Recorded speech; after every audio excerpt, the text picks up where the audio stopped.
بسم اللہ الرحمن الرحیم۔ شروع کرتا ہوں اللہ کے نام سے جو بے انتہا مہربان نہایت رحم کرنے والے ہیں۔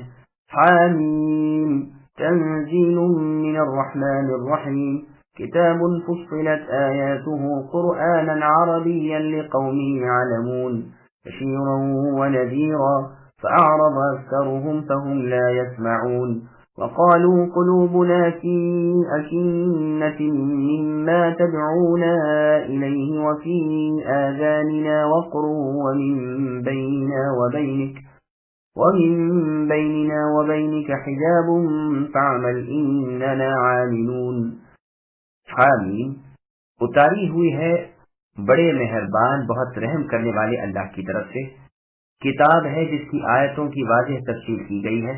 قرآن عربی زبان میں ہے اس قوم کے لیے جو جانتی ہے۔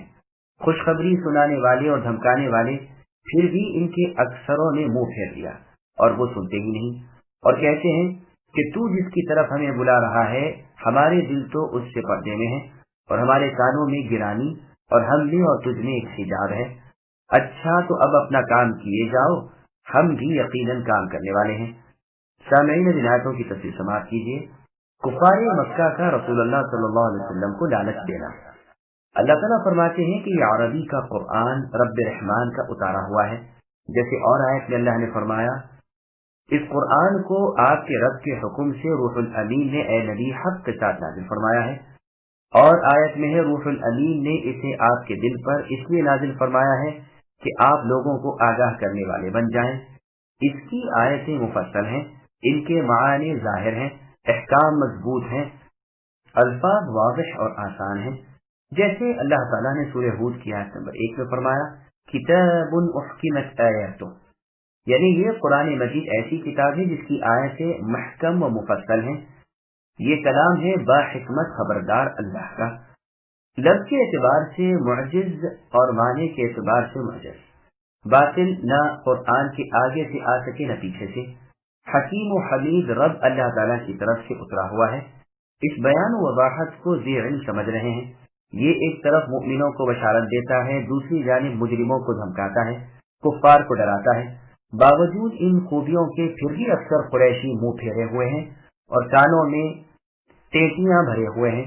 پھر مزید ڈھٹائی دیکھو کہ خود کہتے ہیں کہ اے محمد تیری پکار سے تو ہمارے دل پردوں میں ہے، اور جو تو لایا ہے اس سے ہم تو بہرے ہیں، اور تیرے اور ہمارے درمیان آڑ ہے۔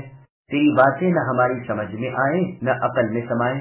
جا تو اپنے طریقے پر عمل کرتا چلا جا، ہم اپنا طریقہ کار ہرگز نہ چھوڑیں گے، ناممکن ہے کہ ہم تیری مان لیں۔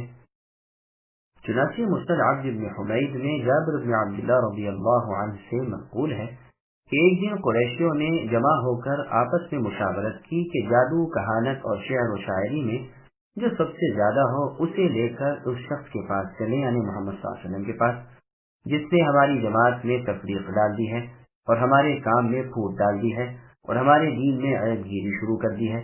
وہ اس سے مناظرہ کرے اور اسے ہرا دے اور لاجواب کر دے۔ سب نے کہا ایسا شخص تو ہم میں بجز عتبہ بن ربیعہ سے اور کوئی نہیں۔ چنانچہ سب مل کر عتبہ کے پاس آئے اور اپنی متفقہ خواہش ظاہر کی۔ اس نے قوم کی بات رکھ لی اور تیار ہو کر رسول اللہ کے پاس آیا، آ کر کہنے لگا کہ اے محمد یہ تو بتاؤ تم اچھے ہو یا تمہارے والد عبداللہ؟ رسول اللہ نے کوئی جواب نہ دیا۔ اس نے دوسرا سوال کیا کہ اچھا جواب دو تم اچھے ہو یا تمہارے دادا عبد المطلب؟ رسول اللہ صلی اللہ علیہ وسلم اس پر بھی خاموش رہے۔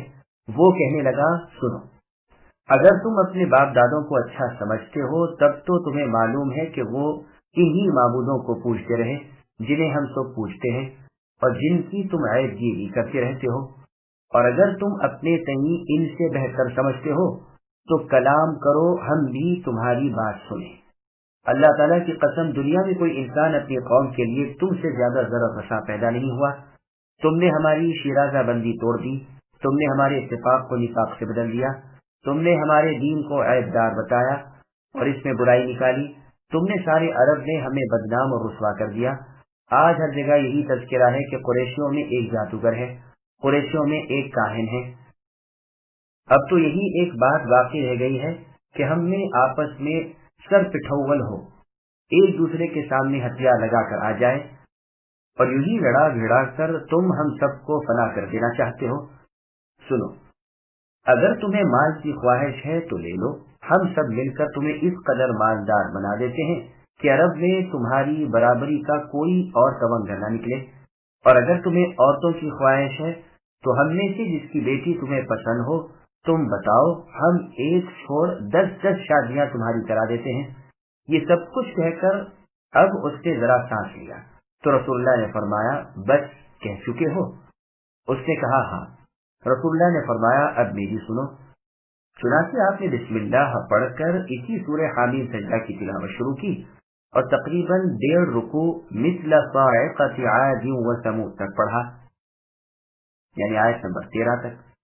اتنا سن کر عتبہ بول اٹھا، بس کیجئے بس کیجئے، تمہارے پاس اس کے سوا کچھ نہیں؟ رسول اللہ نے فرمایا نہیں۔ اب عتبہ یہاں سے اٹھ کر چل دیا۔ قریش کا مجمع اس کا منتظر تھا۔ اس نے دیکھتے ہی پوچھا، کہو کیا بات رہی؟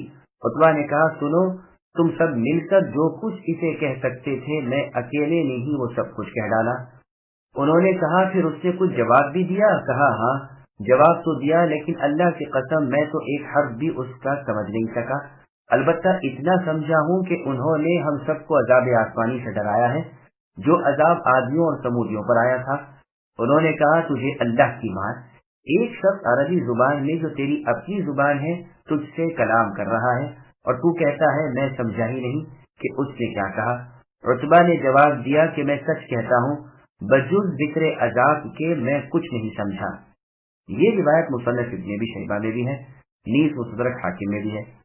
بغوی میں بھی اس روایت کو امام بغوی لائے ہیں۔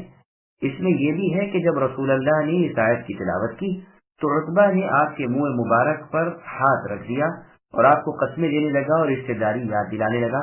یہاں سے الٹے پاؤں واپس جا کر گھر میں بیٹھ رہا اور قریشیوں کی بیٹھک میں آنا جانا ترک کر دیا۔ اس پر ابو جہل نے کہا کہ قریشیوں، میرا خیال تو یہ ہے کہ عتبہ بھی محمد کی طرف جھک گیا ہے اور وہاں کے کھانے پینے میں للچا گیا، وہ تھا بھی حاجت مند۔ اچھا تم میرے ساتھ ہو لو، میں اس کے پاس چلتا ہوں، اسے ٹھیک کر لوں گا۔ وہاں جا کر اس نے کہا، عتبہ تم نے جو ہمارے پاس آنا جانا چھوڑ دیا اس کی وجہ ایک اور صرف ایک ہی معلوم ہوتی ہے کہ تجھے اس کا دسترخوان پسند آ گیا اور تو بھی اسی کی طرف جھک گیا ہے۔ حاجت مندی بری چیز ہے، میرا خیال ہے کہ ہم آپس میں چندہ کر کے تیری حالت ٹھیک کر دیں تاکہ اس مصیبت اور ذلت سے تو چھوٹ جائے، اس نئے در کی اور نئے مذہب کی تجھے ضرورت نہ رہے۔ اس پر عتبہ بہت بگڑا اور کہنے لگا، مجھے محمد سے کیا غرض ہے، قسم اللہ کی اب اس سے کبھی بات نہ کروں گا، اور تم میری نسبت ایسے ذلیل خیالات ظاہر کرتے ہو، حالانکہ تمہیں معلوم ہے کہ قریش میں مجھ سے بڑھ کر کوئی مالدار نہیں۔ بات صرف یہ ہے کہ میں تم سب کے کہنے سے ان کے پاس گیا، سارا قصہ کہہ سنایا، بہت باتیں کہیں۔ میرے جواب میں پھر جو کلام انہوں نے پڑھا، اللہ کی قسم نہ تو وہ شعر تھا، نہ کہانت کا کلام تھا، نہ جادو وغیرہ تھا۔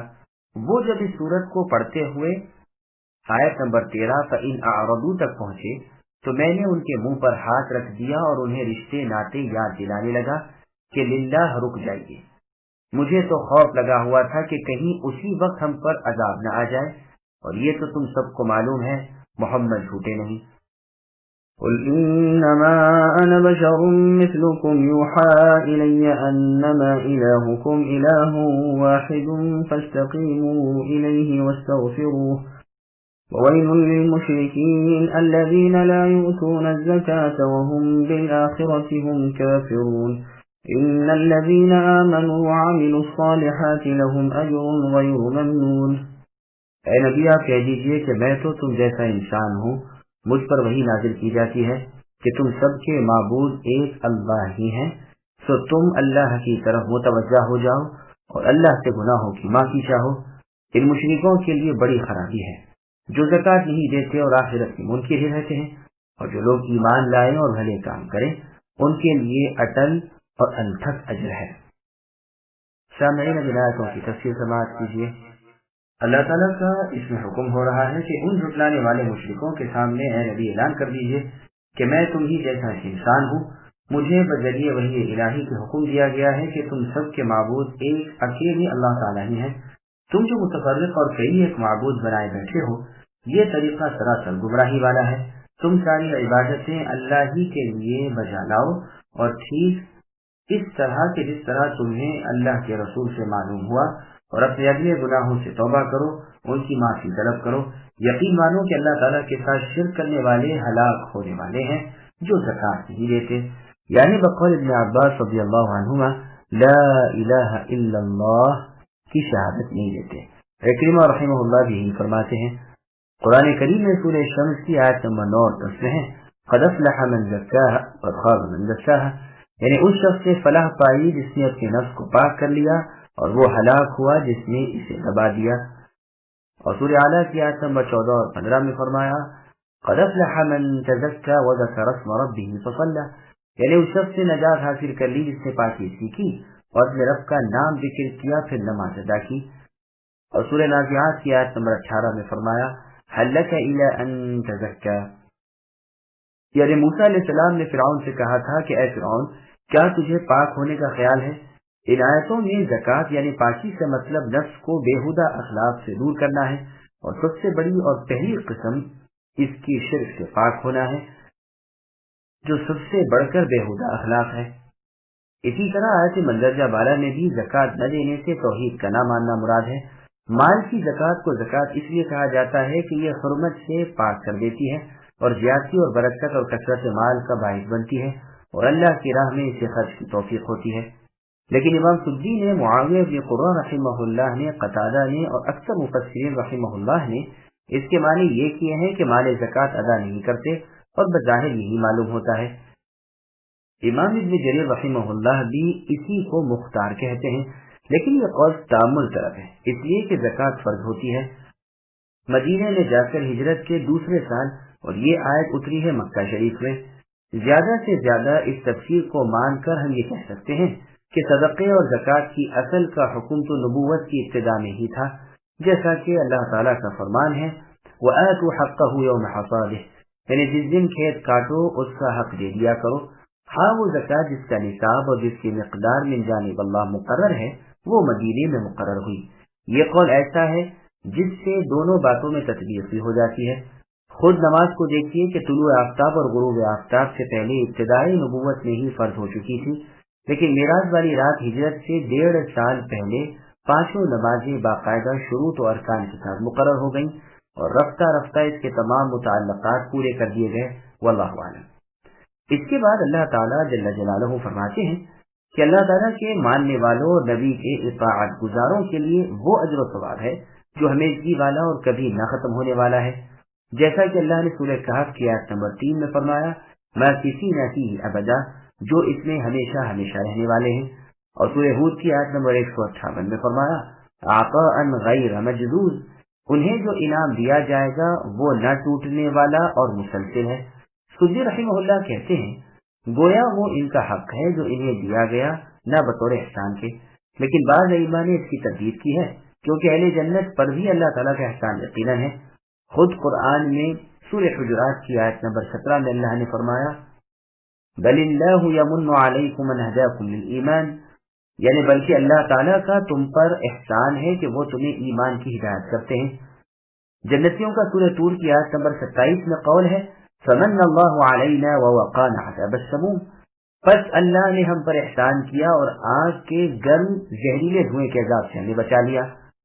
صحیح بخاری میں رسول اللہ صلی اللہ علیہ وسلم کی حدیث ہے، فرماتے ہیں مگر یہ کہ اللہ مجھے اپنی رحمت میں لے لے اور اپنے فضل و احسان میں۔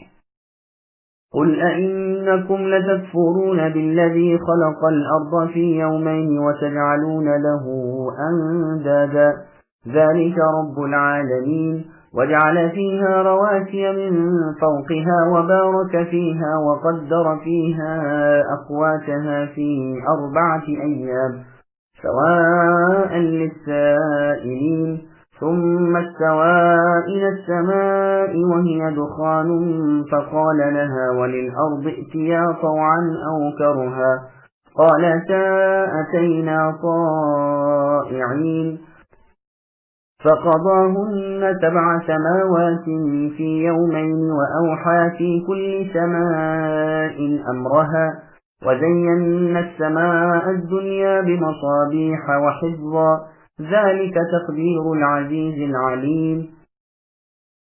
اے نبی آپ کہہ دیجئے کہ کیا تم اس اللہ کا انکار کرتے ہو اور تم اللہ کے شریک مقرر کرتے ہو جس نے 2 دن میں زمین پیدا کر دی؟ سارے جہانوں کے پروردگار اللہ ہی تو ہیں۔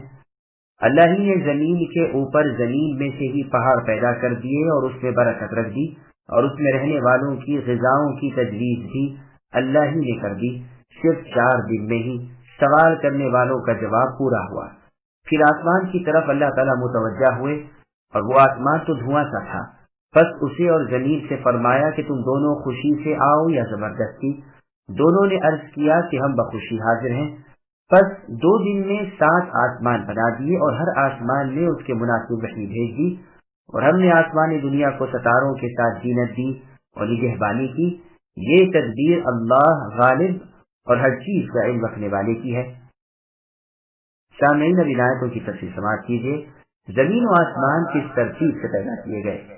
ہر چیز کے خالق، ہر چیز کے مالک، ہر چیز پر حاکم، ہر چیز پر قادر صرف اللہ تعالیٰ ہے۔ بس عبادتیں بھی صرف اللہ ہی کی کرنی چاہیے۔ اللہ نے زمین جیسی وسیع مخلوق کو اپنے کمال قدرت سے صرف 2 دن میں پیدا کر دیا ہے۔ تمہیں نہ اس کے ساتھ کفر کرنا چاہیے نہ شرک۔ جس طرح سب کے پیدا کرنے والے بھی وہی اکیلے اللہ ہیں، ٹھیک اسی طرح سب کے پالنے والے بھی وہی ایک ہیں۔ یہ تفصیل یاد رہے کہ اور آیتوں میں زمین و آسمان کا 6 دن میں پیدا کرنا بیان ہوا ہے، اور یہاں ان کی پیدائش کا وقت الگ بیان ہو رہا ہے۔ بس معلوم ہوا کہ پہلے زمین بنائی گئی۔ عمارت کا قاعدہ یہی ہے کہ پہلے بنیادیں اور نیچے کا حصہ تیار کیا جاتا ہے، پھر اوپر کا حصہ اور چھت بنائی جاتی ہے۔ چنانچہ کلام اللہ شریف کی اور آیت میں ہے کہ اللہ تعالیٰ وہ ہے جس نے تمہارے لیے زمین میں جو کچھ ہے پیدا کر کے پھر آسمانوں کی طرف توجہ فرمائی اور انہیں ٹھیک 7 آسمان بنا دیے۔ ہاں، سورہ نازعات کی آیت نمبر 30 میں اللہ نے فرمایا وَالْأَرْضَ بَعْدَ ذَلِكَ دَحَاهَا۔ پہلے آسمان کی پیدائش کا ذکر ہے، پھر فرمایا ہے کہ زمین کو اس کے بعد بچھایا۔ اس سے مراد زمین میں سے پانی چارہ نکالنا اور پہاڑوں کا گاڑنا ہے، جیسے کہ اس کے بعد ہی بیان کیا ہے، یعنی پیدا پہلے زمین کی گئی پھر آسمان، پھر زمین کو ٹھیک ٹھاک کیا۔ لہذا دونوں آیتوں میں کوئی فرق اور ٹکراؤ نہیں ہے۔ صحیح بخاری شریف میں ہے کہ ایک شخص نے عبداللہ بن عباس رضی اللہ عنہما سے پوچھا کہ قرآن کی بعض آیتوں میں مجھے کچھ اختلاف کا نظر آتا ہے۔ چنانچہ سورہ مؤمنون کی آیت نمبر 101 میں ہے فَلَا أَنْسَابَ بَيْنَهُمْ يَوْمَئِذٍ وَلَا يَتَسَاءَلُونَ، یعنی قیامت کے دن آپس میں نسب نہ ہوں گے اور نہ ایک دوسرے سے سوال کریں گے۔ اور سورہ طور کی آیت نمبر 25 میں اللہ نے فرمایا وَأَقْبَلَ بَعْضُهُمْ عَلَى بَعْضٍ يَتَسَاءَلُونَ، یعنی آپس میں ایک دوسرے کی طرف متوجہ ہو کر پوچھ پاچھ کریں گے۔ اسی طرح سورہ نساء کی آیت نمبر 42 میں فرمایا وَلَا يَكْتُمُونَ اللَّهَ حَدِيثًا، یعنی اس روز کوئی بھی اللہ تعالیٰ سے اپنی کوئی بات چھپائیں گے نہیں۔ اور سورہ انعام کی آیت نمبر 23 میں فرمایا وَاللَّهِ رَبِّنَا مَا كُنَّا مُشْرِكِينَ، کہ اے ہمارے رب، قسم ہے آپ کی ہم نے شرک نہیں کیا۔ اور ایک آیت میں ہے زمین کو آسمان کے بعد بچھایا۔ چنانچہ سورہ نازعات کی آیت نمبر 30 میں فرمایا وَالْأَرْضَ بَعْدَ ذَلِكَ دَحَاهَا۔ دوسری آیت میں ہے قُلْ أَإِنَّكُمْ، اس میں پہلے زمین کی پیدائش پھر آسمان کی پیدائش کا ذکر ہے۔ ایک تو ان آیتوں کا صحیح مطلب بتائیے جس سے اختلاف اٹھ جائے، دوسرے یہ جو فرمایا ہے كَانَ اللَّهُ غَفُورًا رَحِيمًا عَزِيزًا حَكِيمًا سَمِيعًا بَصِيرًا، یعنی اللہ تعالیٰ بخشنے والے اور مہربان، زبردست اور حکمت والے، سننے والے اور دیکھنے والے تھے۔ تو کیا مطلب ہے کہ اللہ ایسے تھے؟ اس کے جواب میں ابن عباس رضی اللہ عنہ نے فرمایا کہ جن 2 آیتوں میں سے ایک میں آپس کا سوال جواب ہے اور ایک میں اس کا انکار ہے، یہ 2 وقت ہیں۔ سور میں 2 نفخے پھونکے جائیں گے، ایک کے بعد آپس کی پوچھ گچھ نہ ہوگی، ایک کے بعد آپس میں ایک دوسرے سے سوالات ہوں گے۔ جن دوسری آیتوں میں ایک میں بات کے نہ چھپانے کا اور دوسری میں چھپانے کا ذکر ہے، یہ بھی 2 موقع ہیں۔ جب مشرکین دیکھیں گے کہ موحدوں کے گناہ بخش دیے گئے تو کہنے لگیں گے کہ ہم مشرک نہ تھے، لیکن جب منہ پر مہر لگ جائے گی اور اعضائے بدن گواہی دینے لگیں گے تو اب کچھ بھی نہ چھپے گا اور خود اپنے کرتوت کے اقراری ہو جائیں گے اور کہنے لگیں گے کہ کاش ہم زمین کے برابر کر دیے جاتے۔ رہا آسمان و زمین کی پیدائش کی ترتیب کے بیان میں بھی دراصل کچھ اختلاف نہیں۔ پہلے 2 دن میں زمین بنائی گئی، پھر آسمان کو 2 دن میں بنایا گیا، پھر زمین کی چیزیں پانی، چارہ، پہاڑ، کنکر، ریت، جمادات، ٹیلے وغیرہ 2 دن میں پیدا کیے۔ یہی معنی لفظ دہا کے ہیں، یعنی زمین کو بچھایا۔ پس زمین کی پوری پیدائش 4 دن میں ہوئی اور 2 دن میں آسمان، اور جو نام اللہ تعالیٰ نے مقرر کیے ہیں ان کا بیان فرمایا ہے، وہ ہمیشہ ہمیشہ ایسا ہی رہے گا۔ اللہ کا کوئی ارادہ پورا ہوئے بغیر نہیں رہتا، پس قرآن میں ہرگز اختلاف نہیں، اس کا ایک ایک لفظ اللہ تعالیٰ کی طرف سے ہے اور بالکل حق ہے۔ زمین کو اللہ تعالیٰ نے 2 دن میں پیدا کیا ہے، یعنی اتوار اور پیر کے دن، اور زمین میں زمین کے اوپر ہی پہاڑ بنا دیے، اور زمین کو اللہ نے بابرکت بنایا۔ تم اس میں بیج بوتے ہو، درخت اور پھل وغیرہ اس میں سے پیدا ہوتے ہیں، اور اہل زمین کو جن چیزوں کی احتیاج یعنی ضرورت ہو وہ اسی میں سے پیدا ہوتی رہتی ہیں۔ کھیتوں اور باغات کی جگہیں اس میں اللہ نے بنا دی ہیں۔ زمین کی یہ درستی منگل بدھ کے دن ہوئی، 4 دن میں زمین کی پیدائش ختم ہوئی۔ جو لوگ اس کی معلومات حاصل کرنا چاہتے تھے انہیں پورا جواب مل گیا۔ زمین کے ہر حصے میں اللہ نے وہ چیز مہیا کر دی جو وہاں والوں کے لائق تھی، مثلا عصب یمن میں، بابوری صابور میں، طیالسہ رے میں۔ یہ تفسیر ابن جریر طبری میں ہے۔ یہی مطلب آیت کے آخری جملے کا ہے۔ یہ بھی کہا گیا ہے کہ جس کی جو حاجت تھی اللہ تعالیٰ نے اس کے لیے مہیا کر دی۔ اسی معنی کی تائید اللہ تعالیٰ کے فرمان سورہ ابراہیم کی آیت نمبر 34 سے ہوتا ہے۔ اللہ نے فرمایا وَآتَاكُم مِّن كُلِّ مَا سَأَلْتُمُوهُ، اور تم نے جو کچھ بھی اللہ سے مانگا اللہ نے تمہیں دیا، واللہ اعلم۔ پھر اللہ تعالیٰ نے آسمان کی طرف توجہ فرمائی، وہ دھوئیں کی شکل میں تھا۔ زمین کے پیدا کیے جانے کے وقت پانی کے جو بخارات اٹھے تھے، اب دونوں سے فرمایا یعنی آسمان و زمین سے کہ یا تو میرے حکم کو مانو اور جو میں کہتا ہوں ہو جاؤ، خوشی سے یا ناخوشی سے۔ ابن عباس رضی اللہ عنہ فرماتے ہیں مثلا آسمانوں کو حکم ہوا کہ سورج چاند ستارے شروع کرے، زمین سے فرمایا اپنی نہریں جاری کر، اپنے پھل اگا وغیرہ۔ دونوں فرما برداری کے لیے راضی خوشی تیار ہو گئے اور عرض کیا کہ ہم مع ان تمام مخلوق کے جسے آپ رچانے والے ہیں تابع فرمان ہیں۔ اور کہا گیا ہے کہ انہیں قائم مقام کلام کرنے والوں کی کیا گیا، اور یہ بھی کہا گیا ہے کہ زمین کے اس حصے نے کلام کیا جہاں کعبہ بنایا گیا ہے، اور آسمان کے اس حصے نے کلام کیا جو ٹھیک اس کے اوپر ہے، واللہ اعلم۔ امام حسن بصری رحمہ اللہ فرماتے ہیں کہ اگر آسمان و زمین اطاعت گزاری کا اقرار نہ کرتے تو انہیں سزا ہوتی، جس کا احساس بھی انہیں ہوتا۔ پس 2 دن میں 7 آسمان اللہ نے بنا دیے، یعنی جمعرات اور جمعے کے دن، اور ہر آسمان میں اللہ نے جو جو چیزیں اور جیسے جیسے فرشتے مقرر کرنے چاہے مقرر فرما دیے، اور آسمان دنیا کو اللہ نے ستاروں سے مزین کر دیا جو زمین پر چمکتے رہتے ہیں، اور جو ان شیاطین کی نگہبانی کرتے ہیں جو ملائے اعلیٰ کی باتیں سننے کے لیے اوپر آسمان کی جانب چڑھنا چاہتے ہیں۔ یہ تدبیر و اندازہ اس اللہ کا ہے جو سب پر غالب ہے، جو کائنات کے ایک ایک چپے کی ہر چھپی کھلی حرکت کو جانتے ہیں اور انہیں بخوبی دیکھ بھی رہے ہیں۔ ابن جریر رحمہ اللہ کی روایت میں ہے یہودیوں نے رسول اللہ صلی اللہ علیہ وسلم سے آسمان و زمین کی پیدائش کی بابت سوال کیا تو رسول اللہ نے فرمایا کہ اتوار اور پیر کے دن اللہ تعالیٰ نے زمین کو پیدا کیا اور پہاڑوں کو منگل کے دن پیدا کیا، اور جتنے فائدے اس میں ہیں، اور بدھ کے دن درختوں کو، پانی کو، شہروں کو اور آبادی اور ویرانے کو پیدا کیا، تو یہ 4 دن ہوئے۔ اسے بیان فرما کر پھر رسول اللہ نے اسی آیت کی تلاوت کی اور فرمایا کہ جمعرات والے دن آسمان کو پیدا کیا اور جمعے کے دن ستاروں کو اور سورج چاند کو اور فرشتوں کو پیدا کیا 3 ساعت کے باقی رہنے تک۔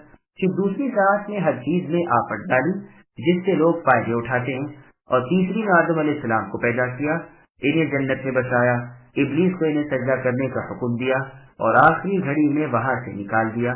یہودیوں نے کہا اچھا اے محمد پھر اس کے بعد کیا ہوا؟ فرمایا پھر عرش پر اللہ تعالیٰ مستوی ہو گئے۔ یہودیوں نے کہا سب تو ٹھیک ہے لیکن آخری بات نہ کہی کہ پھر اللہ تعالیٰ نے آرام حاصل کیا۔ اس سے رسول اللہ صلی اللہ علیہ وسلم سخت ناراض ہوئے اور یہ آیت اتری، یعنی سورہ قاف کی آیت نمبر 38 اور 39۔ اللہ نے فرمایا وَلَقَدْ خَلَقْنَا السَّمَاوَاتِ وَالْأَرْضَ وَمَا بَيْنَهُمَا فِي 6 أَيَّامٍ وَمَا مَسَّنَا مِن لُغُوبٍ فَاصْبِرْ عَلَى مَا يَقُولُونَ۔ یعنی ہم نے اے نبی ان سے کہیے کہ آسمان و زمین اور جو ان کے درمیان ہے سب کو 6 دن میں پیدا کیا ہے اور ہمیں کوئی تکان نہیں ہوئی۔ اے نبی آپ ان کی باتوں پر صبر کیجیے۔ اور روایت میں ہے کہ ابو ہریرہ رضی اللہ عنہ فرماتے ہیں میرا ہاتھ پکڑ کر رسول اللہ صلی اللہ علیہ وسلم نے فرمایا اللہ تعالیٰ نے مٹی کو ہفتے کے روز پیدا کیا، اس نے پہاڑوں کو اتوار کے دن رکھا، درخت پیر والے دن پیدا کیے، مکروہات یعنی ناپسندیدہ چیزوں کو منگل کے دن، نور کو چہارشنبے کے دن پیدا کیا اور جانوروں کو زمین میں جمعرات کے دن پھیلا دیا، اور جمعے کے دن عصر کے بعد جمعے کی آخری گھڑی میں آدم علیہ السلام کو پیدا کیا اور خلقت پوری ہوئی۔ یہ روایت صحیح مسلم کی ہے۔ امام بخاری نے اپنی تاریخ میں اسے معلل یعنی اس کی سند کو خامی والا بتلایا ہے اور فرمایا ہے کہ اسے بعض راویوں نے ابو ہریرہ سے اور ابو ہریرہ نے اسے کعب الاحبار رحمہ اللہ سے روایت کیا ہے اور یہی زیادہ صحیح ہے۔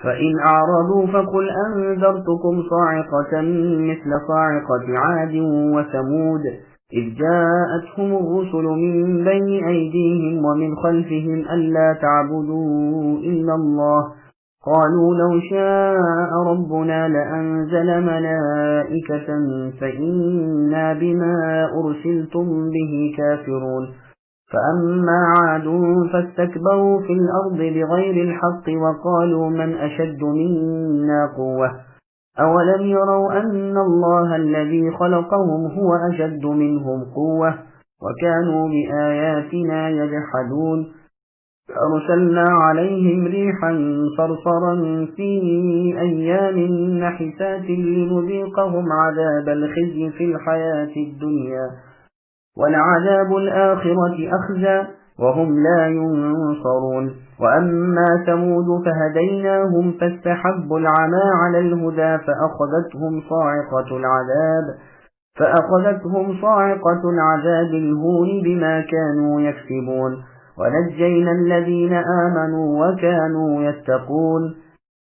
اب بھی یہ کفار و مشرکین اے نبی اگر روح گرداں ہوں تو آپ کہہ دیجئے کہ میں تمہیں اس عذاب آسمانی سے ڈرا دیتا ہوں جو مثل عادیوں اور سمودیوں کے عذاب کے ہوگا۔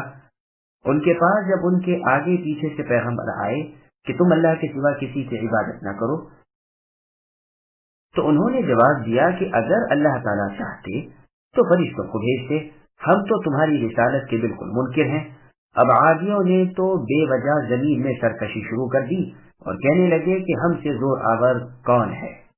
کیا انہیں یہ نظر نہ آیا کہ جس نے انہیں پیدا کیا ہے وہ اللہ تعالیٰ تو ان سے بہت ہی زیادہ زور آور ہے، وہ آخر تک ہماری آیتوں کا انکار ہی کرتے رہے۔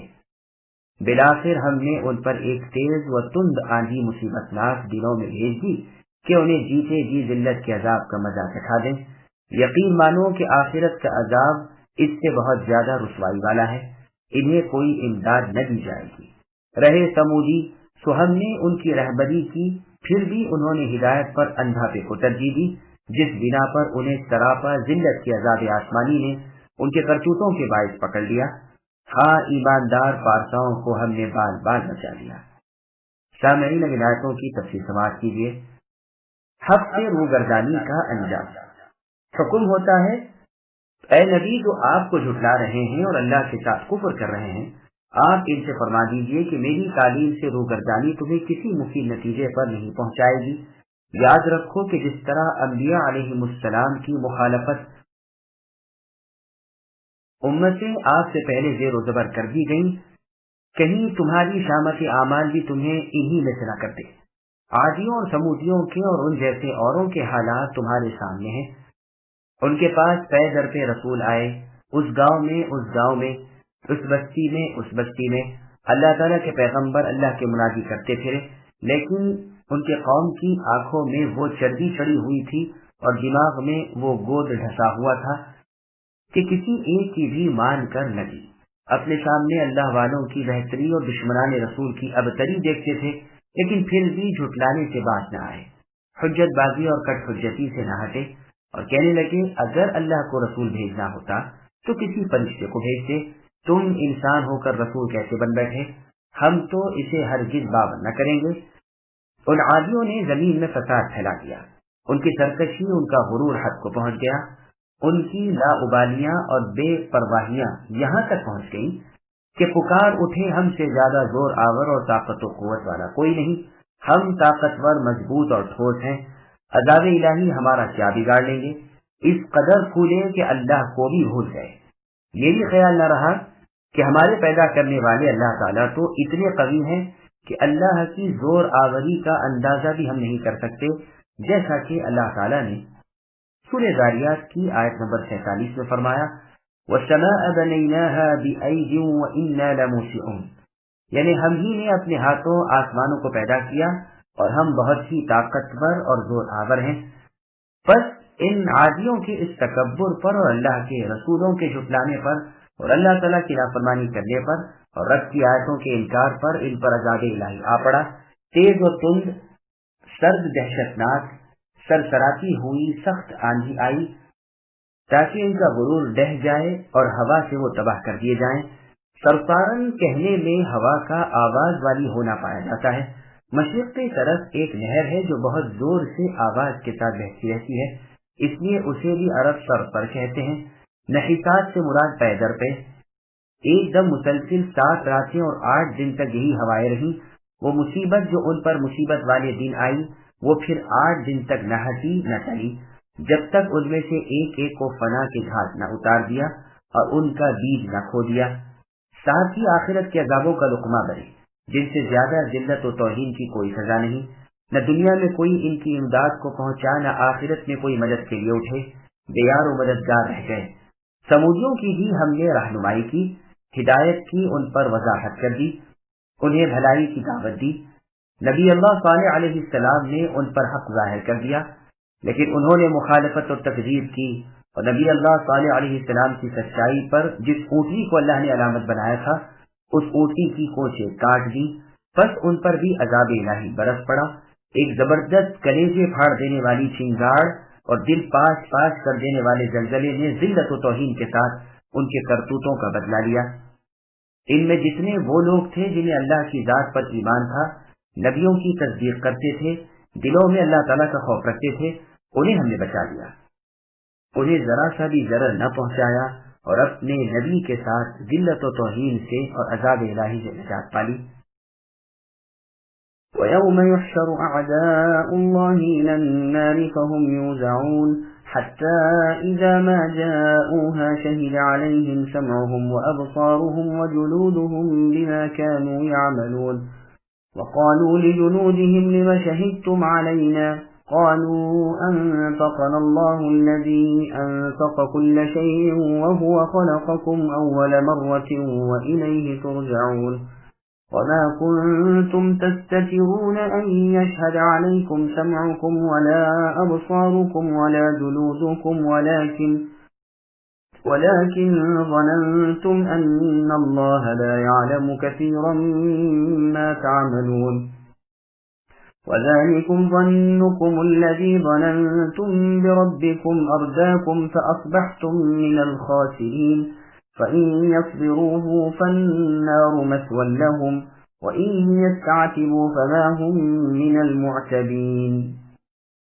اور جس دن اللہ کے دشمن دوزخ کی طرف لائے جائیں گے اور ان سب کو جمع کر دیا جائے گا، یہاں تک کہ جب بالکل جہنم کے پاس آ جائیں گے، ان پر ان کے کان اور ان کی آنکھیں اور ان کی کھالیں ان کے اعمال کی گواہی دیں گی۔ یہ اپنی کھالوں سے کہیں گے کہ تم نے ہمارے خلاف شہادت کیوں دی؟ وہ جواب دیں گے کہ ہمیں اس اللہ نے قوت گویائی عطا فرمائی جس نے ہر چیز کو بولنے کی طاقت بخشی ہے۔ اللہ ہی نے تمہیں اول مرتبہ پیدا کیا اور اللہ ہی کی طرف تم سب لوٹ جاؤ گے۔ تم اپنی بدعمالیاں کچھ پوشیدہ رکھتے ہی نہ تھے کہ تم پر تمہارے کان اور تمہاری آنکھیں اور تمہاری کھالیں گواہی دیں۔ ہاں تم یہ سمجھتے رہے کہ تم جو کچھ بھی کر رہے ہو اس میں سے بہت سے اعمال سے اللہ بے خبر ہے۔ تمہاری اسی بدگمانی نے جو تم نے اپنے رب سے کر رکھی تھی تمہیں ہلاک کر دیا اور بالآخر تم ضیاءکاروں میں ہو گئے۔ اب اگر یہ صبر کریں تو بھی ان کا ٹھکانہ جہنم ہے، اور اگر یہ عذر و معافی کے خواستگار ہوں تو بھی معذور و معاف نہیں رکھے جائیں گے۔ سامعین ولایتوں کی تفصیل سماعت کیجیے۔ قیامت کے دن اعضائے جسم کی گواہی، یعنی مشرکوں سے اے نبی کہہ دیجیے کہ قیامت کے دن ان کا حشر جہنم کی طرف ہوگا اور داروغ جہنم ان سب کو جمع کریں گے۔ جیسے کہ اللہ تعالیٰ نے سورہ مریم کی آیت نمبر 86 میں فرمایا وَنَسُوقُ الْمُجْرِمِينَ إِلَى جَهَنَّمَ وِرْدًا الْآيَةِ، یعنی گنہگاروں کو سخت پیاس کی حالت میں ہم جہنم کی طرف ہانک کر لے جائیں گے، انہیں جہنم کے کنارے کھڑا کر دیا جائے گا اور ان کے اعضائے بدن اور کان اور آنکھیں اور پوست ان کے اعمال کی گواہیاں دیں گے، تمام اگلے پچھلے عیوب کھل جائیں گے، ہر عضو بدن پکار اٹھے گا کہ مجھ سے اس نے یہ گناہ کیا، اس وقت یہ اپنے اعضاء کی طرف متوجہ ہو کر انہیں ملامت کریں گے کہ تم نے ہمارے خلاف گواہی کیوں دی؟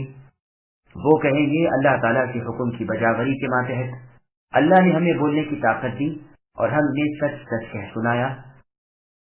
وہی اللہ تو تمہارے ابتداءً پیدا کرنے والے ہیں، اللہ ہی نے ہر چیز کو زبان عطا فرمائی ہے، خالق کی مخالفت اور اللہ کے حکم کی خلاف ورزی کون کر سکتا ہے؟ چنانچہ مسند بزار میں ہے کہ رسول اللہ صلی اللہ علیہ وسلم ایک مرتبہ مسکرائے یا ہنس دیے، پھر فرمایا تم میری ہنسی کی وجہ دریافت نہیں کرتے؟ صحابہ رضی اللہ عنہم نے کہا فرمائیے کیا وجہ ہے؟ رسول اللہ نے فرمایا قیامت کے دن بندہ اپنے رب سے جھگڑے گا کہ اے اللہ کیا آپ کا وعدہ نہیں کہ آپ ظلم نہ کریں گے؟ اللہ تعالیٰ اقرار کریں گے تو بندہ کہے گا کہ میں تو اپنی بدعمالیوں پر کسی کی شہادت یعنی گواہی قبول نہیں کرتا۔ اللہ فرمائیں گے کیا میری اور میرے بزرگ فرشتوں کی شہادت ناکافی ہے؟ لیکن پھر بھی وہ بار بار اپنی ہی کہتا چلا جائے گا، پس اتمام حجت کے لیے اس کی زبان بند کر دی جائے گی اور اس کے اعضائے بدن سے کہا جائے گا کہ اس نے جو جو کیا تھا اس کی گواہی تم دو، پس وہ صاف صاف اور سچی گواہی دے دیں گے تو یہ انہیں ملامت کرے گا اور کہے گا کہ میں تو تمہارے ہی بچاؤ کے لیے لڑ جھگڑ رہا تھا۔ یہ روایت مسلم نیز نسائی وغیرہ میں بھی ہے۔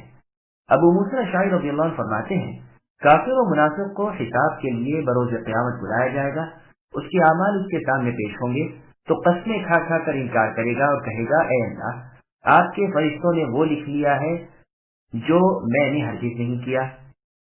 فرشتے کہیں گے کیا فلاں فلاں دن فلاں جگہ تو نے فلاں عمل نہیں کیا؟ یہ کہے گا اے اللہ آپ کی عزت کی قسم میں نے ہرگز نہیں کیا۔ اب منہ پر اس کے مہر مار دی جائے گی اور اس کے اعضائے بدن گواہی دیں گے، سب سے پہلے اس کی داہنی ران بولے گی۔ یہ روایت ابن ابی حاتم کی ہے۔ ابن ابی حاتم میں ہے کہ ابن عباس رضی اللہ عنہما فرماتے ہیں قیامت کے دن ایک وقت تو وہ ہوگا کہ نہ کسی کو بولنے کی اجازت ہوگی نہ عذر و معذرت کرنے کی، پھر جب اجازت دی جائے گی تو بولنے لگیں گے اور جھگڑے کریں گے اور انکار کریں گے اور جھوٹی قسمیں کھائیں گے، پھر گواہوں کو لایا جائے گا، آخر زبانیں بند ہو جائیں گی اور خود اعضائے بدن ہاتھ پاؤں وغیرہ گواہی دیں گے، پھر زبانیں کھول دی جائیں گی تو اپنے اعضائے بدن کو آدمی ملامت کرے گا، وہ جواب دیں گے کہ ہمیں اللہ تعالیٰ نے قوت گویائی دی اور ہم نے صحیح صحیح کہا، پس زبانی اقرار بھی ہو جائے گا۔ ابن ابی حاتم میں رافع بن حسین رحمہ اللہ سے مروی ہے کہ اپنے کرتوتوں کے انکار پر زبان اتنی موٹی ہو جائے گی کہ بولا نہ جائے گا، پھر جسم کے اعضاء کو حکم ہوگا تم بولو تو ہر ایک اپنا اپنا عمل بتا دے گا، کان، آنکھ، کھال، شرمگاہ، ہاتھ پاؤں وغیرہ، اور بھی اسی طرح کی بہت سی روایتیں سورہ یاسین کی آیت نمبر 65 الیوم نختم علی افواہہم کی تفسیر میں گزر چکی ہیں، جنہیں دوبارہ وارد کرنے کی ضرورت نہیں۔ تفسیر ابن ابی حاتم میں ہے کہ جابر بن عبداللہ رضی اللہ عنہما فرماتے ہیں جب ہم سمندر کی ہجرت سے واپس آئے تو اللہ کے رسول صلی اللہ علیہ وسلم نے ایک دن ہم سے پوچھا تم نے حبشہ کی سرزمین پر کوئی تعجب خیز بات دیکھی ہو تو سناؤ۔ اس پر ایک نوجوان نے کہا ایک مرتبہ ہم وہاں بیٹھے ہوئے تھے، ان کے علماء کی ایک بڑھیا عورت ایک پانی کا گڑھا سر پر لیے ہوئے آ رہی تھی، انہی میں سے ایک جوان نے اسے دھکا دیا جس سے وہ گر پڑی اور گھڑا ٹوٹ گیا۔ وہ اٹھی اور اس شخص کی طرف دیکھ کر کہنے لگی مکار تجھے اس کا حال اس وقت معلوم ہوگا جبکہ اللہ تعالیٰ اپنی کرسی بچھائیں گے اور اس پر بیٹھیں گے اور سب اگلے پچھلوں کو جمع کریں گے اور ہاتھ پاؤں گواہیاں دیں گے اور ایک ایک عمل کھل جائے گا، اس وقت تیرا اور میرا فیصلہ بھی ہو جائے گا۔ یہ سن کر رسول اللہ صلی اللہ علیہ وسلم فرمانے لگے اس بڑھیا نے سچ کہا، اس نے سچ کہا۔ اس قوم کو اللہ تعالیٰ کس طرح پاک کریں جس میں زور آور سے کمزور کا بدلہ نہ لیا جائے۔ ابن ابی دنیا رحمہ اللہ کی کتاب قیامت کے دن کے احوال میں یہی روایت دوسری سند سے بھی مروی ہے۔ جب یہ اپنے اعضاء کو ملامت کریں گے تو اعضاء جواب دیتے ہوئے یہ بھی کہیں گے کہ تمہارے اعمال دراصل کچھ پوشیدہ نہ تھے، اللہ کے دیکھتے ہوئے اللہ کے سامنے تم کفر و معاصی میں ڈوبے ہوئے رہتے تھے اور کچھ پرواہ نہیں کرتے تھے، کیونکہ تم سمجھے ہوئے تھے کہ ہمارے بہت سے اعمال اللہ سے چھپے ہوئے ہیں۔ اسی فاسد خیال نے تمہیں تلف اور برباد کر دیا اور آج کے دن تم برباد ہو گئے۔ مسلم و ترمذی وغیرہ میں عبداللہ رضی اللہ عنہ سے مروی ہے کہ میں کعبۃ اللہ کے پردے میں چھپا ہوا تھا جو 3 شخص آئے، بڑے پیٹ والے، کم عقل والے۔ ایک نے کہا، کیوں جی، ہم جو بولتے چالتے ہیں اسے اللہ سنتے ہیں؟ دوسرے نے جواب دیا، اگر اونچی آواز سے بولیں تو سنتے ہیں اور آہستہ آواز سے باتیں کریں تو نہیں سنتے۔ تیسرے نے کہا، اگر کچھ سنتے ہیں تو سب کچھ سنتے ہوں گے۔ میں نے رسول اللہ صلی اللہ علیہ وسلم سے واقعہ بیان کیا۔ اس پر سورہ حامی سجدہ کی آیت نمبر 22 وَمَا كُنْتُمْ تَسْتَتِرُونَ نازل ہوئی۔ مصنف عبدالرزاق میں ہے، منہ بند ہونے کے بعد بروز قیامت سب سے پہلے آدمی کا پاؤں اور ہاتھ بولیں گے۔ رسول اللہ صلی اللہ علیہ وسلم فرماتے ہیں، اللہ عز اسمہ کا ارشاد ہے کہ میرے ساتھ میرا بندہ جو گمان کرتا ہے میں اس کے ساتھ وہی معاملہ کرتا ہوں، اور جب وہ مجھے پکارتا ہے میں اس کے ساتھ ہوتا ہوں، یعنی علم کے اعتبار سے۔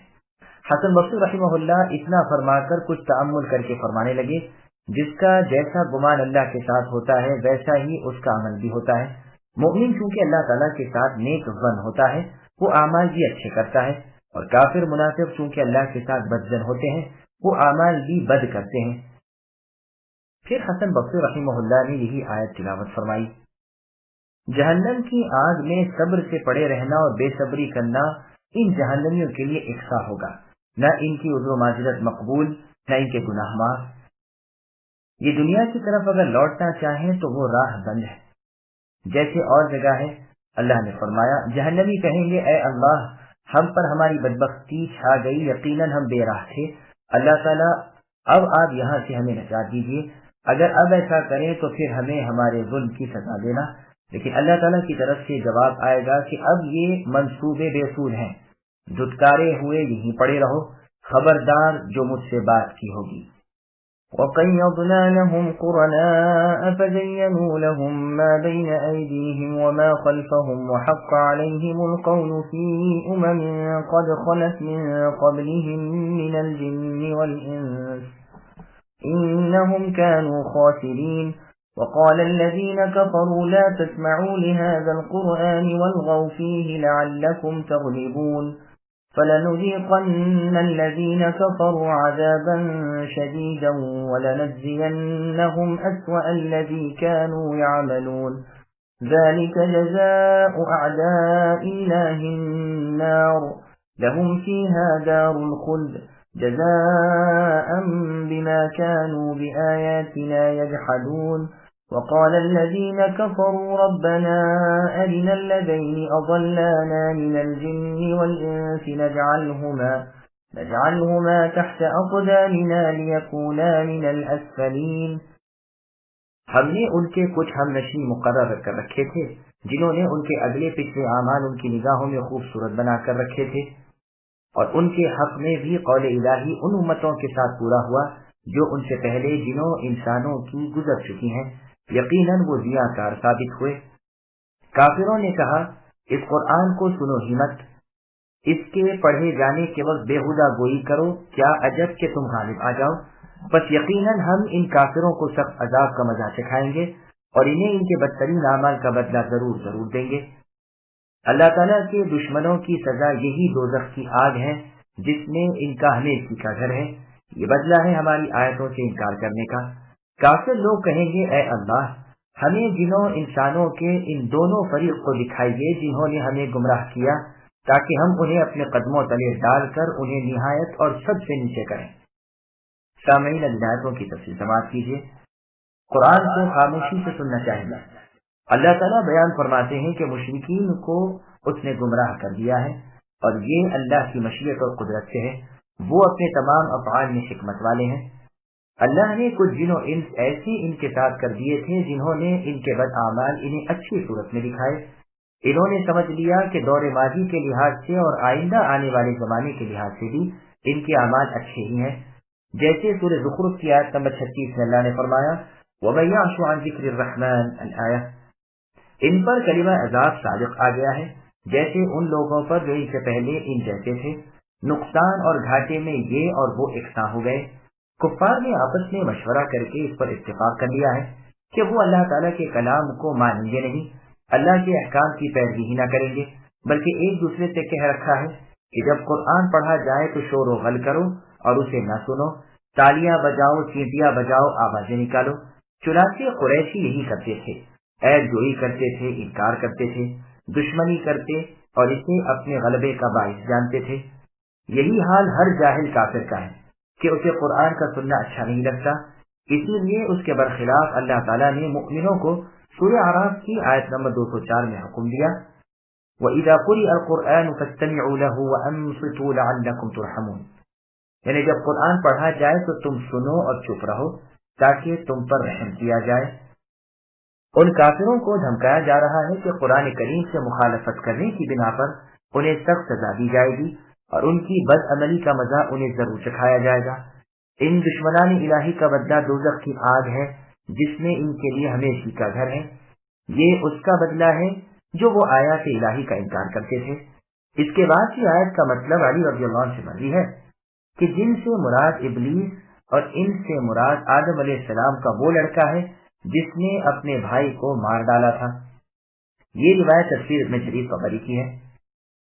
ابن جریر کی ایک اور روایت میں ہے کہ ابلیس تو ہر مشرک کو پکارے گا اور آدم علیہ السلام کا یہ لڑکا ہر کبیرہ گناہ کرنے والے کو پکارے گا، پس ابلیس شرک کی طرف اور تمام گناہوں کی طرف لوگوں کو دعوت دینے والا ہے۔ تو اول رسول آدم علیہ السلام کا یہ لڑکا جو اپنے بھائی کا قاتل ہے۔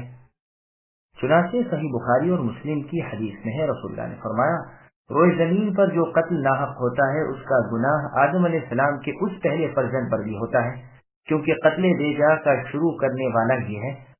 بس کفار قیامت کے دن جن و انس جو انہیں گمراہ کرنے والے تھے انہیں نیچے کے طبقے میں داخل کرانا چاہیں گے تاکہ انہیں سخت عذاب ہو، وہ درکے اسفل میں چلے جائیں اور ان سے زیادہ سزا بھگتیں۔ سورہ اعراف میں بھی یہ بیان گزر چکا ہے کہ یہ ماننے والے جن کی مانتے تھے ان کے لیے قیامت کے دن دوہرے عذاب کی درخواست کریں گے، جس پر کہا جائے گا کہ ہر ایک دگنے عذاب میں ہی ہے، لیکن تم بے شعور ہو، ہر ایک کو اس کے اعمال کے مطابق سزا ہو رہی ہے۔ جیسے اللہ تعالیٰ نے سورہ نحل کی آیت نمبر 88 میں فرمایا، الذین کفروا وصدوا عن سبیل اللہ زدناہم عذابا فوق العذاب بما كانوا یکسبون، یعنی جن لوگوں نے کفر کیا اور اللہ تعالیٰ کی راہ سے روکا انہیں ہم ان کے فساد کی وجہ سے عذاب پر عذاب کریں گے۔ إن الذين قالوا ربنا الله ثم استقاموا تتنزل عليهم الملائكة ألا تخافوا ولا تحزنوا وأبشروا بالجنة التي كنتم توعدون نحن أولياؤكم في الحياة الدنيا وفي الآخرة ولكم فيها ما تشتهي أنفسكم ولكم فيها ما تدعون نزلا من غفور رحيم۔ بے شک جن لوگوں نے کہا کہ ہمارے پروردگار تو صرف اللہ ہی ہیں، پھر اسی پر قائم رہے، ان کے پاس فرشتے یہ کہتے ہوئے آتے ہیں کہ تم کچھ بھی اندیشہ اور غم نہ کرو، بلکہ اس جنت کی بشارت سن لو جس کا تم وعدہ دیے گئے ہو۔ تمہاری دنیاوی زندگی میں بھی ہم تمہارے رفیق تھے اور آخرت میں بھی رہیں گے، جس چیز کو تمہارا جی چاہے اور جو کچھ تم مانگو سب جنت میں موجود ہے۔ غفور اور رحیم اللہ کی طرف سے یہ سب کچھ بطور مہمانی کے ہے۔ سامعین اب آیتوں کی تفسیر سماعت کیجیے۔ استقامت کا معنی و مفہوم، جن لوگوں نے اللہ تعالیٰ کے رب ہونے کا یعنی اللہ کی توحید کا اقرار کیا پھر اس پر جمے رہے، یعنی فرمان الہی کے ماتحت اپنی زندگی گزاری۔ چنانچہ ابو بکر صدیق رضی اللہ عنہ کے سامنے جب اس آیت کی تلاوت ہوتی تھی تو آپ فرماتے اس سے مراد کلمہ پڑھ کر پھر کبھی بھی شرک نہ کرنے والے ہیں۔ ایک روایت میں ہے کہ خلیفۃ المسلمین نے ایک مرتبہ لوگوں سے اس آیت کی تفسیر پوچھی تو انہوں نے کہا استقامت سے مراد گناہ نہ کرنا ہے۔ ابو بکر رضی اللہ عنہ نے فرمایا تم نے اسے غلط سمجھا، اس سے مراد اللہ کی ربوبیت کا اقرار کر کے پھر دوسرے کی طرف کبھی بھی التفات نہ کرنا ہے۔ ابن عباس رضی اللہ عنہما سے سوال کیا گیا کہ قرآن میں حکم اور جزا کے لحاظ سے سب سے زیادہ آسان آیت کون سی ہے؟ آپ نے اس آیت کی تلاوت کی کہ توحید الہی پر تم تا عمر قائم رہنا۔ فاروق اعظم رضی اللہ عنہ نے منبر پر اس آیت کی تلاوت کر کے فرمایا اللہ کی قسم یہ وہ لوگ ہیں جو اللہ کی اطاعت پر جم جاتے ہیں اور لومڑی کی چال نہیں چلتے کہ کبھی ادھر کبھی ادھر۔ ابن عباس رضی اللہ عنہما فرماتے ہیں فرائض الہی کی ادائیگی کرتے ہیں۔ قتادہ رحمہ اللہ یہ دعا مانگا کرتے تھے، اللہم انت ربنا فارزقنا الاستقامہ، کہ اے اللہ آپ ہی ہمارے رب ہیں، ہمیں استقامت اور پختگی عطا فرمائیے۔ استقامت سے مراد دین اور عمل کا خلوص ہے۔ ابو العالیہ رحمہ اللہ نے کہا ہے، ایک شخص نے رسول اللہ صلی اللہ علیہ وسلم سے سوال کیا کہ مجھے اسلام کا کوئی ایسا امر بتلائیے کہ پھر کسی سے دریافت کرنے کی ضرورت نہ رہے۔ رسول اللہ نے فرمایا، زبان سے اقرار کرو کہ میں اللہ پر ایمان لایا، پھر اس پر جم جاؤ۔ اس نے پھر پوچھا، اچھا یہ تو عمل ہوا، اب بچوں کس چیز سے؟ تو رسول اللہ نے زبان کی طرف اشارہ فرمایا۔ یہ روایت مسند احمد، سنن دارمی اور صحیح ابن حبان میں ہے۔ فرشتے مومن کو جنت کی خوشخبری سناتے ہیں۔ مومنوں کے پاس ان کی موت کے وقت فرشتے آتے ہیں اور انہیں بشارتیں سناتے ہیں کہ تم اب آخرت کی منزل کی طرف جا رہے ہو، بے خوف رہو، تم پر وہاں کوئی کھٹکا نہیں، تم اپنے پیچھے جو دنیا چھوڑے جا رہے ہو اس پر بھی کوئی غم و رنج نہ کرو، تمہارے اہل و عیال کی، مال و متاع کی، دین و دیانت کی حفاظت ہمارے ذمہ ہے، ہم تمہارے خلیفہ ہیں، تمہیں ہم خوشخبری سناتے ہیں کہ تم جنتی ہو، تمہیں سچا اور صحیح وعدہ دیا گیا تھا وہ پورا ہو کر رہے گا۔ پس وہ اپنے انتقال کے وقت خوش ہو جاتے ہیں کہ تمام برائیوں سے بچے اور تمام بھلائیاں حاصل ہوئیں۔ چنانچہ مسند احمد میں ہے، رسول اللہ صلی اللہ علیہ وسلم فرماتے ہیں، مومن کی روح سے فرشتے کہتے ہیں، اے پاک روح جو پاک جسم میں تھی، چل اللہ تعالیٰ کی بخشش، انعام اور اللہ کی نعمت کی طرف چل، اس اللہ کے پاس جو تجھ پر ناراض نہیں۔ یہ بھی مرضی ہے کہ جب مسلمان اپنی قبروں سے اٹھیں گے اسی وقت فرشتے ان کے پاس آئیں گے اور انہیں بشارتیں سنائیں گے۔ ثابت رحمہ اللہ جب اس سورت کو پڑھتے ہوئے اس آیت تک پہنچے تو ٹھہر گئے اور فرمایا، ہمیں یہ خبر ملی ہے کہ مؤمن بندہ جب قبر سے اٹھے گا تو وہ دو فرشتے جو دنیا میں اس کے ساتھ تھے اس کے پاس آئیں گے اور اس سے کہیں گے، ڈر نہیں، گھبرا نہیں، غمگین نہ ہو، تو جنتی ہے، خوش ہو جا، تجھ سے اللہ تعالیٰ کے جو وعدے تھے پورے ہوں گے۔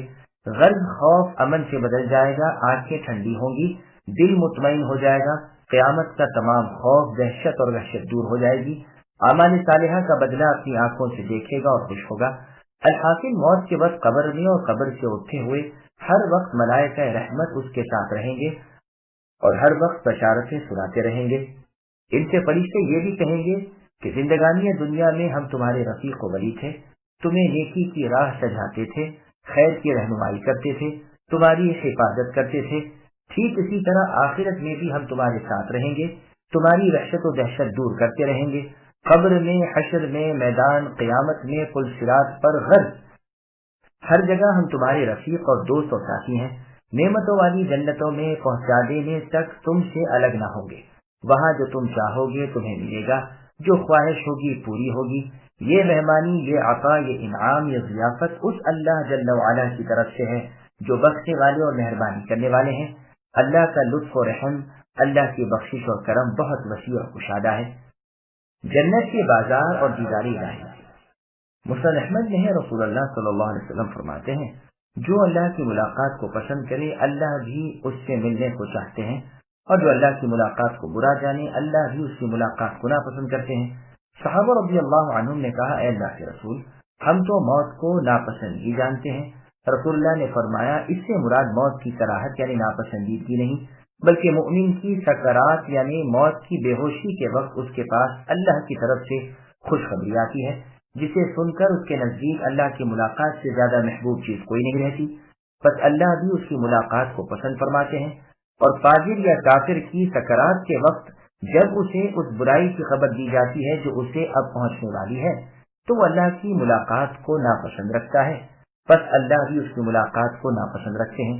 یہ حدیث بالکل صحیح ہے اور اس کی بہت سی اسناد ہیں۔ یہ حدیث صحیح بخاری اور مسلم میں بھی ہے۔ ومن أحسن قولا ممن دعا إلى الله وعمل صالحا وقال إنني من المسلمين ولا تستوي الحسنة ولا السيئة ادفع بالتي هي أحسن فإذا الذي بينك وبينه عداوة كأنه ولي حميم وما يلقاها إلا الذين صبروا وما يلقاها إلا ذو حظ عظيم وَإِمَّا يَنزَغَنَّكَ مِنَ الشَّيْطَانِ نَزْغٌ فَاسْتَعِذْ بِاللَّهِ إِنَّهُ هُوَ السَّمِيعُ الْعَلِيمُ۔ اور اس سے زیادہ اچھی بات والا کون ہے جو اللہ کی طرف بلائے اور نیک کام کرے اور کہے کہ میں یقیناً مسلمانوں میں سے ہوں۔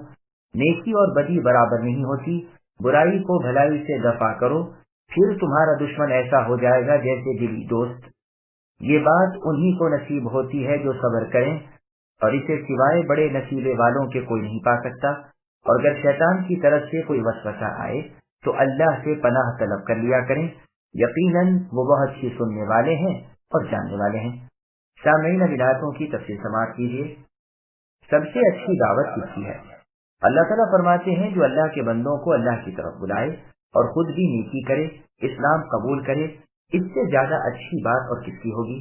یہ ہے جس نے اپنے آپ کو نفع پہنچایا اور اللہ کی مخلوق کو بھی اپنی ذات سے نفع پہنچایا۔ یہ ان میں سے نہیں جو منہ کے بڑے باطنی ہوتے ہیں، جو دوسروں کو کہتے ہیں مگر خود نہیں کرتے۔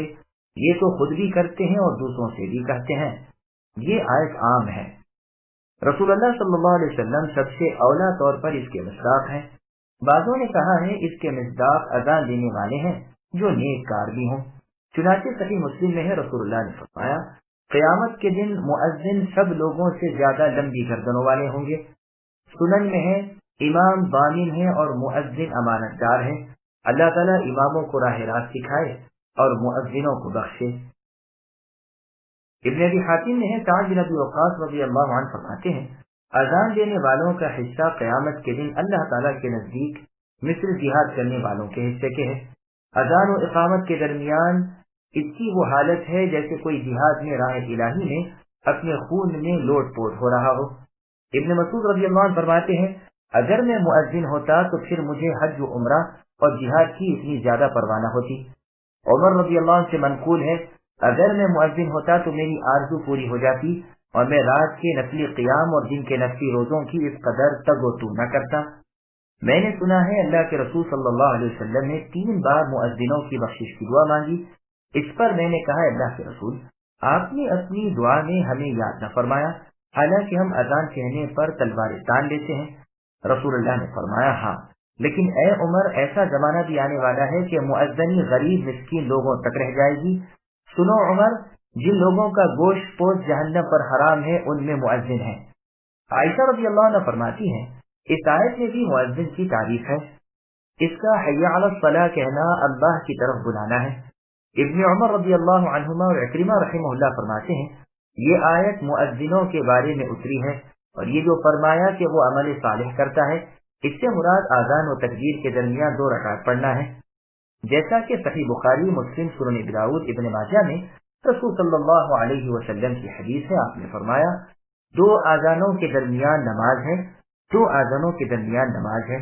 پھر آپ نے فرمایا جو چاہے، یعنی آذان اور اقامت کے درمیان۔ سنن ابی داؤد میں آپ کا فرمان ہے کہ آذان اور اقامت کے درمیان کی دعا رد نہیں ہوتی۔ صحیح بات یہ ہے کہ آیت اپنے عموم کے لحاظ سے مؤذن، غیر مؤذن، ہر اس شخص کو شامل ہے جو اللہ کی طرف دعوت دے۔ یہ یاد رہے کہ اس آیت کے نازل ہونے کے وقت تو سرے سے آذان شروع ہی نہ تھی، اس لیے کہ یہ آیت مکے میں اتری ہے اور آذان مدینہ پہنچ جانے کے بعد مقرر ہوئی ہے، جبکہ عبداللہ بن زید بن عبد ربہ رضی اللہ عنہ نے اپنے خواب میں آذان دیتے دیکھا اور سنا، اور رسول اللہ صلی اللہ علیہ وسلم سے اس کا ذکر کیا تو رسول اللہ نے فرمایا بلال کو سکھاؤ، وہ بلند آواز ہیں۔ یہ روایت سنن ابی داؤد کی ہے۔ بس صحیح بات یہی ہے کہ یہ آیت عام ہے، اس میں مؤذن بھی شامل ہیں۔ حسن بصری رحمہ اللہ اس آیت کو پڑھ کر فرماتے تھے یہی لوگ ہیں حبیب اللہ، یہی اولیاء اللہ ہیں، یہی سب سے زیادہ اللہ کے پسندیدہ ہیں، یہی سب سے زیادہ اللہ کے محبوب ہیں کہ انہوں نے اللہ کی باتیں مان لی، پھر دوسروں سے منوانے لگے اور اپنے ماننے میں نیکیاں کرتے رہے اور اپنے مسلمان ہونے کا اعلان کرتے رہے۔ یہی اللہ کے خلیفہ ہیں۔ بھلائی اور برائی، نیکی اور بدی برابر برابر نہیں، بلکہ ان میں بے حد فرق ہے۔ جو آپ سے برائی کرے آپ اس سے بھلائی کریں اور اس کی برائی کو اس طرح دفع کریں۔ عمر رضی اللہ عنہ کا فرمان ہے تمہارے بارے میں جو شخص اللہ تعالیٰ کی نافرمانی کرے تو تم اس کے بارے میں اللہ تعالیٰ کی فرمانبرداری کرو، اس سے بڑی کوئی چیز نہیں۔ اللہ تعالیٰ فرماتے ہیں کہ ایسا کرنے سے تمہارا جانی دشمن دینی دوست بن جائے گا، اس وصیت پر عمل اسی سے ہوگا جو صابر ہو، نفس پر اختیار رکھتا ہو اور ہو بھی نصیبدار کہ دین و دنیا کی بہتری اس کی تقدیر میں ہو۔ ابن عباس رضی اللہ عنہما فرماتے ہیں کہ ایمان والوں کو اللہ کا حکم ہے کہ وہ غصے کے وقت صبر کریں اور دوسرے کی جہالت پر اپنی بردباری کا ثبوت دیں اور دوسرے کی برائی سے درگزر کریں۔ ایسے لوگ شیطانی داؤں سے محفوظ رہتے ہیں اور ان کے دشمن بھی پھر تو ان کے دوست بن جاتے ہیں۔ یہ تو ہوا انسانی شر سے بچنے کا طریقہ۔ اب شیطانی شر سے بچنے کا طریقہ بیان ہو رہا ہے کہ اللہ تعالیٰ کی طرف جھک جایا کرو۔ اللہ ہی نے اسے یہ طاقت دے رکھی ہے کہ وہ دل میں وساوس پیدا کرے اور اسی کے اختیار میں ہے کہ وہ اس کے شر سے محفوظ رکھے۔ چنانچہ سنن نبی داؤد میں ہے کہ نبی صلی اللہ علیہ وسلم اپنی نماز میں فرماتے تھے اعوذ باللہ السمیع العلیم من الشیطان الرجیم من ہمزہ ونفخہ ونفثہ۔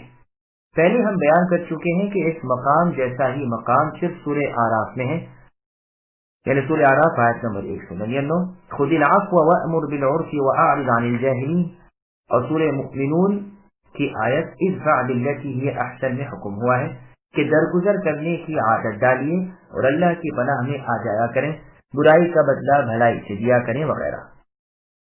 ومن آياته الليل والنهار والشمس والقمر لا تسجدوا للشمس ولا للقمر واسجدوا لله الذي خلقهن إن كنتم إياه تعبدون فإن استكبروا فالذين عند ربك يسبحون له بالليل والنهار وهم لا يسأمون ومن آياته أنك ترى الأرض خاشعة فإذا أنزلنا عليها الماء اهتزت وربت إن الذي أحياها لمحيي الموتى إنه على كل شيء قدير۔ اور دن رات اور سورج چاند بھی اللہ ہی کی نشانیوں میں سے ہیں۔ تم سورج کو یا چاند کو سجدہ نہ کرو بلکہ سجدہ اس اللہ کے سامنے کرو جو ان سب کے پیدا کرنے والے ہیں، اگر تمہیں اللہ ہی کی عبادت کرنی ہے۔ تو پھر بھی اگر یہ جیت چرائیں تو وہ فرشتے جو اللہ کے نزدیک ہیں وہ تو رات دن اللہ ہی کی تسبیح بیان کر رہے ہیں اور کسی وقت بھی نہیں اکتاتے۔ اس اللہ کی نشانیوں میں سے یہ بھی ہے کہ اے نبی آپ زمین کو دبی دبائی دیکھتے ہیں، پھر جب ہم اس پر مینا برساتے ہیں تو وہ تر و تازہ ہو کر ابھرنے لگتی ہے۔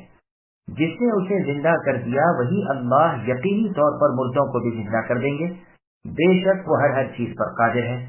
سامعین اب آیتوں کی تفصیل سماعت کیجیے۔ دن رات چاند سورج اللہ ہی نے بنائے۔ اللہ تعالیٰ اپنی مخلوق کو اپنی عظیم الشان قدرت اور بے مثال طاقت دکھاتے ہیں کہ وہ جو کرنا چاہیں کر ڈالتے ہیں۔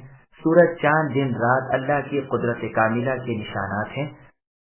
رات کو اس کے اندھیروں سمیت، دن کو اس کے اجالوں سمیت اللہ نے بنائے ہیں، کیسے ایک کے بعد دیگرے آتے جاتے ہیں۔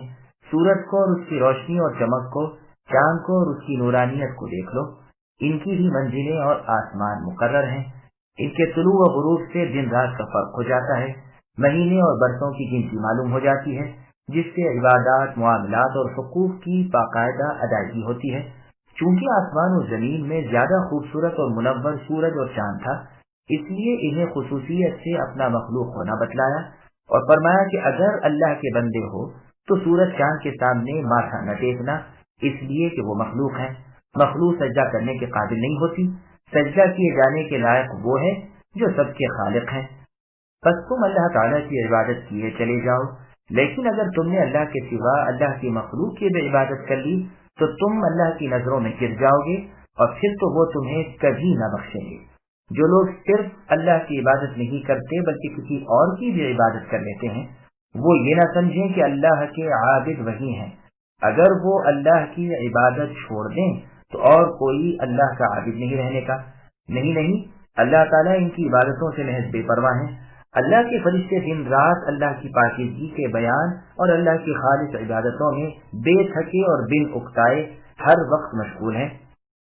جیسے اور آیت میں ہے، اگر یہ کفر کریں تو ہم نے ایک قوم ایسی بھی مقرر کر رکھی ہے جو کفر نہ کرے۔ اللہ کی اس قدرت کی نشانی سے وہ مردوں کو زندہ کر سکتے ہیں۔ اگر دیکھنا چاہتے ہو تو مردہ زمین کا بارش سے جی اٹھنا دیکھ لو کہ وہ خشک چٹیل اور بے گھاس پات ہوتی ہے، مینا برستے ہی کھیتیاں پھل سبزہ گھاس اور پھول وغیرہ اگاتے ہیں، اور وہ ایک عجیب انداز سے اپنے سبزے کے ساتھ لہلہانے لگتی ہے۔ اسے زندہ کرنے والے ہی اللہ تعالیٰ ہیں، تمہیں بھی زندہ کر دیں گے۔ یقین مانو کہ جو اللہ تعالیٰ چاہیں اللہ کو اس کی قدرت ہے۔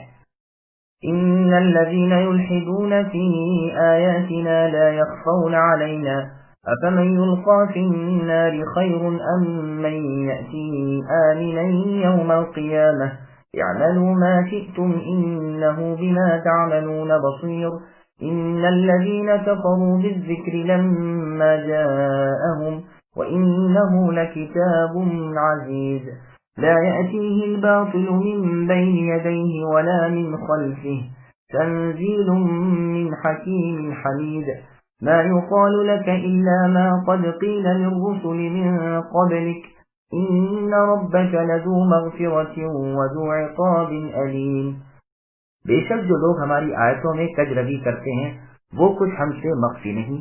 بتلاؤ جو آگ میں ڈالا جائے وہ اچھا ہے یا وہ جو امن و امان کے ساتھ قیامت کے دن آئے؟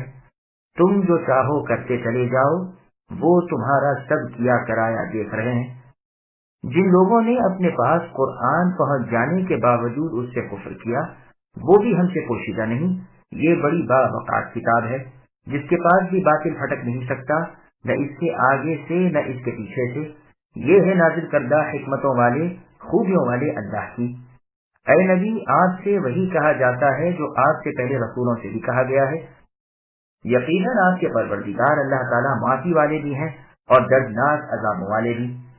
سامعین اب آیتوں کی تفصیل سماعت کیجیے۔ قرآن میں باطل کی ملاوٹ نہیں ہو سکتی۔ الحادو کے معنی ابن عباس رضی اللہ عنہما سے کلام کو اس کی جگہ سے ہٹا کر دوسری جگہ رکھنے کے مروی ہیں، اور قتادہ رحمہ اللہ وغیرہ سے الحاد کے معنی کفر و عناد کے۔ فرماتے ہیں کہ ملحد لوگ ہم سے پوشیدہ نہیں، ہمارے اسماء و صفات کو ادھر سے ادھر کر دینے والے ہماری نگاہوں میں ہیں، انہیں ہم بدترین سزائیں دیں گے۔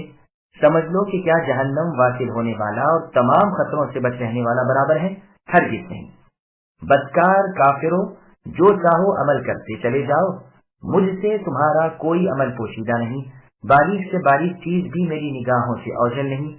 ذکر سے مراد بقول ضحاک، سدی اور قتادہ رحمہم اللہ قرآن ہے، وہ باعزت باتوقیر ہے، اس کے مثل کسی کا کلام نہیں، اس کے آگے پیچھے سے یعنی کسی طرف سے اس سے باطل مل نہیں سکتا۔ یہ رب العالمین اللہ کی طرف سے نازل شدہ ہے جو اپنے اقوال و افعال میں حکیم ہے۔ اللہ کے تمام حکم احکام بہترین انجام والے ہیں۔ آپ سے جو کچھ آپ کے زمانے کے کفار اے نبی کہتے ہیں یہی آپ سے اگلے نبیوں کو ان کے کافر امتوں نے کہا تھا، پس جیسے ان پیغمبروں نے صبر کیا آپ بھی صبر کیا کریں۔ جو بھی آپ کے رب کی طرف رجوع کرے وہ اس کے لیے بڑی بخششوں والے ہیں، اور جو اپنے کفر و ضد پر اڑا رہے، مخالفت حق اور تکذیب رسول سے باز نہ آئے، اس پر وہ سخت دردناک سزائیں کرنے والے ہیں۔ وَلَوْ جَعَلْنَاهُ قُرْآنًا أَعْجَمِيًّا لَقَالُوا لَوْلَا فُصِّلَتْ آيَاتُهُ أَعْجَمِيٌّ وَعَرَبِيٌّ قُلْ هُوَ لِلَّذِينَ آمَنُوا هُدًى وَشِفَاءٌ وَالَّذِينَ لَا يُؤْمِنُونَ فِي آذَانِهِمْ وَقْرٌ وَهُوَ عَلَيْهِمْ عَمًى أُولَئِكَ يُنَادَوْنَ مِن مَّكَانٍ بَعِيدٍ وَلَقَدْ آتَيْنَا مُوسَى الْكِتَابَ فَاخْتُلِفَ فِيهِ وَلَوْلَا كَلِمَةٌ سَبَقَتْ مِن رَّبِّكَ لَقُضِيَ بَيْنَهُمْ وَإِنَّهُمْ لَفِي شَكٍّ مِّنْهُ مُرِيبٍ۔ اور اگر ہم اسے عجمی زبان کا قرآن بناتے تو کہتے کہ اس کی آیتیں صاف صاف بیان کیوں نہیں کی گئی؟ یہ کیا کہ عجمی کتاب اور عربی رسول؟ اے نبی آپ کہہ دیجئے کہ یہ تو ایمان والوں کے لیے ہدایت و شفا ہے، اور جو ایمان نہیں لاتے ان کے کانوں میں تو بہراپن اور بوجھ ہے، اور یہ ان پر اندھاپا ہے۔ یہ وہ لوگ ہیں جو کسی بہت دور دراز جگہ سے پکارے جا رہے ہیں۔ یقیناً ہم نے موسیٰ علیہ السلام کو کتاب دی تھی تو اس میں بھی اختلاف کیا گیا، اور اگر وہ بات نہ ہوتی جو آپ کے رب کی طرف سے پہلے ہی مقرر ہو چکی ہے تو ان کے درمیان کبھی کا فیصلہ ہو چکا ہوتا۔ یہ لوگ تو اس سے شکی ہیں اور بے چین ہیں۔ سامعین اب آیتوں کی تفصیل سماعت کیجیے۔ قرآن کی زبان عربی کیوں ہے؟ قرآن کریم کی فصاحت و بلاغت، اس کے حکم و احکام، اس کے لفظی و معنوی فوائد کا بیان کر کے اس پر ایمان نہ لانے والوں کو سرکشی، ضد اور عداوت کا بیان فرمایا ہے، جیسے اللہ تعالیٰ نے سورہ شعراء کی آیت نمبر 198 اور 99 میں فرمایا وَلَقَدْ نَزَّلْنَاهُ عَلَى بَعْضِ الْأَعْجَمِينَ فَقَرَأَهُ عَلَيْهِمْ مَا كَانُوا بِهِ مُؤْمِنِينَ۔ مطلب یہ ہے کہ نہ ماننے کی 20 ہیلے ہیں، نہ یوں چین۔ اگر قرآن کسی عجمی زبان میں اترتا تو بہانہ کرتے کہ ہم تو اسے صاف صاف سمجھ نہیں سکتے، مخاطب جب عربی زبان کے ہیں تو ان پر جو کتاب اترتی ہے وہ غیر عربی زبان میں کیوں اتر رہی ہے، اور اگر کچھ عربی میں ہوتی اور کچھ دوسری زبان میں تو بھی ان کا یہی اعتراض ہوتا کہ اس کی کیا وجہ۔ حسن بصری رحمہ اللہ کی قراءت اعجمیون ہے، سعید بن جبیر رحمہ اللہ بھی یہی مطلب بیان کرتے ہیں، اس سے ان کی سرکشی معلوم ہوتی ہے۔ پھر فرمان ہے کہ یہ قرآن ایمان والوں کے دل کی ہدایت اور ان کے سینوں کی شفا ہے، ان کے تمام شک اس سے ظاہر ہو جاتے ہیں، اور جنہیں اس پر ایمان نہیں وہ تو اسے سمجھ ہی نہیں سکتے، جیسے کوئی بہرا ہو، نہ اس کے بیان کی طرف انہیں ہدایت ہو جیسے کوئی اندھا ہو۔ اور سورہ بنی اسرائیل کی آیت نمبر 82 میں اللہ نے فرمایا وَنُنَزِّلُ مِنَ الْقُرْآنِ مَا هُوَ شِفَاءٌ وَرَحْمَةٌ لِّلْمُؤْمِنِينَ وَلَا يَزِيدُ الظَّالِمِينَ إِلَّا خَسَارًا، یعنی ہمارا نازل کردہ یہ قرآن ایمانداروں کے لیے شفا اور رحمت ہے، ہاں ظالموں کو تو ان کا نقصان ہی بڑھاتا ہے۔ ان کی مثال ایسی ہے جیسے کوئی دور سے کسی سے کچھ کہہ رہا ہے کہ نہ اس کے کانوں تک صحیح الفاظ پہنچتے ہیں، نہ وہ ٹھیک طرح مطلب سمجھتا ہے، جیسے اللہ نے سورہ بقرہ کی آیت نمبر 171 میں فرمایا وَمَثَلُ الَّذِينَ كَفَرُوا كَمَثَلِ الَّذِي يَنْعِقُ الآیہ، یعنی کافروں کی مثال اس طرح ہے جو پکارتا ہے مگر آواز پکار کے سوا کچھ اور کے کان میں نہیں پڑتا، بہرے گونگے اندھے ہیں، پھر کیسے سمجھ لیں گے۔ ضحاک رحمہ اللہ نے یہ مطلب بیان فرمایا ہے کہ قیامت کے دن انہیں ان کے بدترین ناموں سے پکارا جائے گا۔ عمر بن خطاب رضی اللہ عنہ ایک مسلمان کے پاس بیٹھے ہوئے تھے جس کا آخری وقت تھا، اس نے ایک لبیک لبیک پکاری۔ عمر رضی اللہ عنہ نے فرمایا کیا تجھے کوئی دکھائی دے رہا ہے یا کوئی پکار رہا ہے؟ اس نے کہا ہاں، سمندر کے اس کنارے سے کوئی بلا رہا ہے۔ تو آپ نے یہی جملہ پڑھا اولئک ینادون من مکان بعید۔ پھر آگے اللہ فرماتے ہیں ہم نے موسیٰ علیہ السلام کو کتاب دی لیکن اس میں بھی اختلاف کیا گیا، انہیں بھی جھٹلایا اور ستایا گیا، پس جیسے انہوں نے صبر کیا اے نبی آپ کو بھی صبر کرنا چاہیے، چونکہ پہلے ہی سے آپ کے رب نے اس بات کا فیصلہ کر لیا ہے کہ ایک وقت مقرر یعنی قیامت تک عذاب ہٹے رہیں گے، اس لیے یہ مہلت میں ہے، ورنہ ان کے کرتوت ایسے نہ تھے کہ یہ چھوڑ دیے جائیں اور کھاتے پیتے رہیں، ابھی ہلاک کر دیے جاتے۔ یہ اپنی تکذیب میں بھی کسی یقین پر نہیں بلکہ شک میں ہی پڑے ہوئے ہیں، لرز رہے ہیں اور ڈانو ڈول ہو رہے ہیں، واللہ اعلم۔ من عمل صالحا فلنفسه ومن اساء فعليها وما ربك بظلام للعبید، جو شخص نیک کام کرے گا وہ اپنے نفع کے لیے، اور جو برا کام کرے گا اس کا وبال بھی اسی پر ہے، اور آپ کے رب اے نبی بندوں پر ظلم کرنے والے نہیں۔ اس آیت کا مطلب بہت صاف ہے، بھلائی کرنے والے کے اعمال کا نفع اسی کو ہوتا ہے اور برائی کرنے والے کی برائی کا وبال بھی اسی کی طرف لوٹتا ہے۔ پروردگار کی ذات ظلم سے پاک ہے، ایک کے گناہ پر دوسرے کو وہ نہیں پکڑتے، ناکردہ گناہ کی وہ سزا نہیں دیتے، پہلے اپنے رسول بھیجتے ہیں، اپنی کتاب اتارتے ہیں، اپنی حجت ختم کرتے ہیں، اپنی باتیں پہنچا دیتے ہیں، اب بھی جو نہ مانے وہ مستحق عذاب و سزا ہو جاتا ہے۔ إليه يرد علم الساعة وما تخرج من ثمرات من أكمامها وما تحمل من أنثى ولا تضع إلا بعلمه ويوم يناديهم أين شركائي قالوا آذناك ما منا من شهيد وضل عنهم ما كانوا يدعون من قبل وظنوا ما لهم من محيص۔ قیامت کا علم اللہ ہی کی طرف لوٹایا جاتا ہے، اور جو پھل اپنے شگوفوں میں سے نکلتے ہیں اور جو مادہ حمل سے ہوتی ہے اور جو بچے انہیں ہوتے ہیں، سب کا علم اللہ کو ہے۔ جس دن اللہ تعالیٰ ان مشرکوں کو بلا کر دریافت فرمائیں گے کہ میرے شریک کہاں ہیں، وہ جواب دیں گے کہ ہم نے تو آپ کو کہہ سنایا کہ ہم میں سے تو کوئی اس کا مدعی نہیں، یہ جن کی پرستش اس سے پہلے کرتے تھے وہ ان کی نگاہ سے گم ہو گئے اور انہوں نے سمجھ لیا کہ اب ان کے لیے کوئی بچاؤ نہیں۔ سامعین، اب ان آیتوں کی تفسیر سماعت کیجیے۔ علم غیب صرف اللہ تعالیٰ ہی کے پاس ہے۔ اللہ تبارک و تعالیٰ فرماتے ہیں کہ قیامت کب آئے گی، اس کا علم اللہ کے سوا کسی اور کو نہیں۔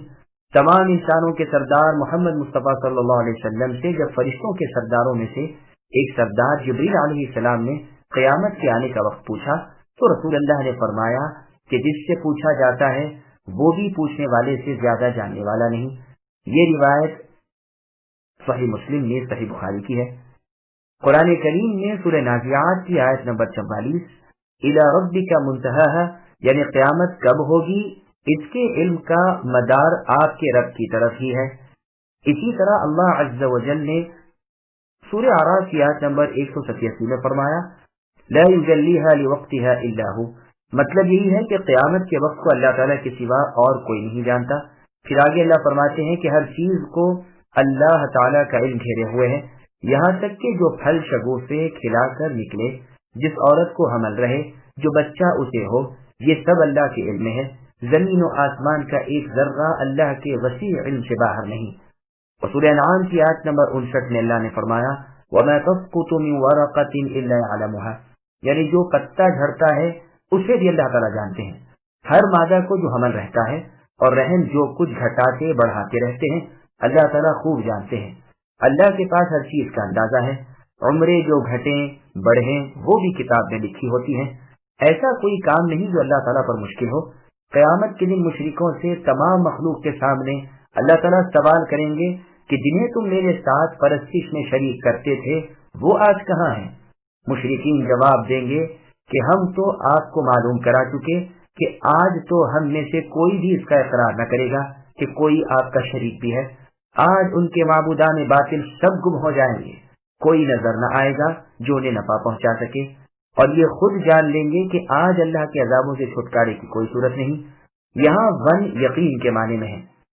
قرآن کریم کی اور آیت میں اس مضمون کو اس طرح بیان کیا گیا ہے۔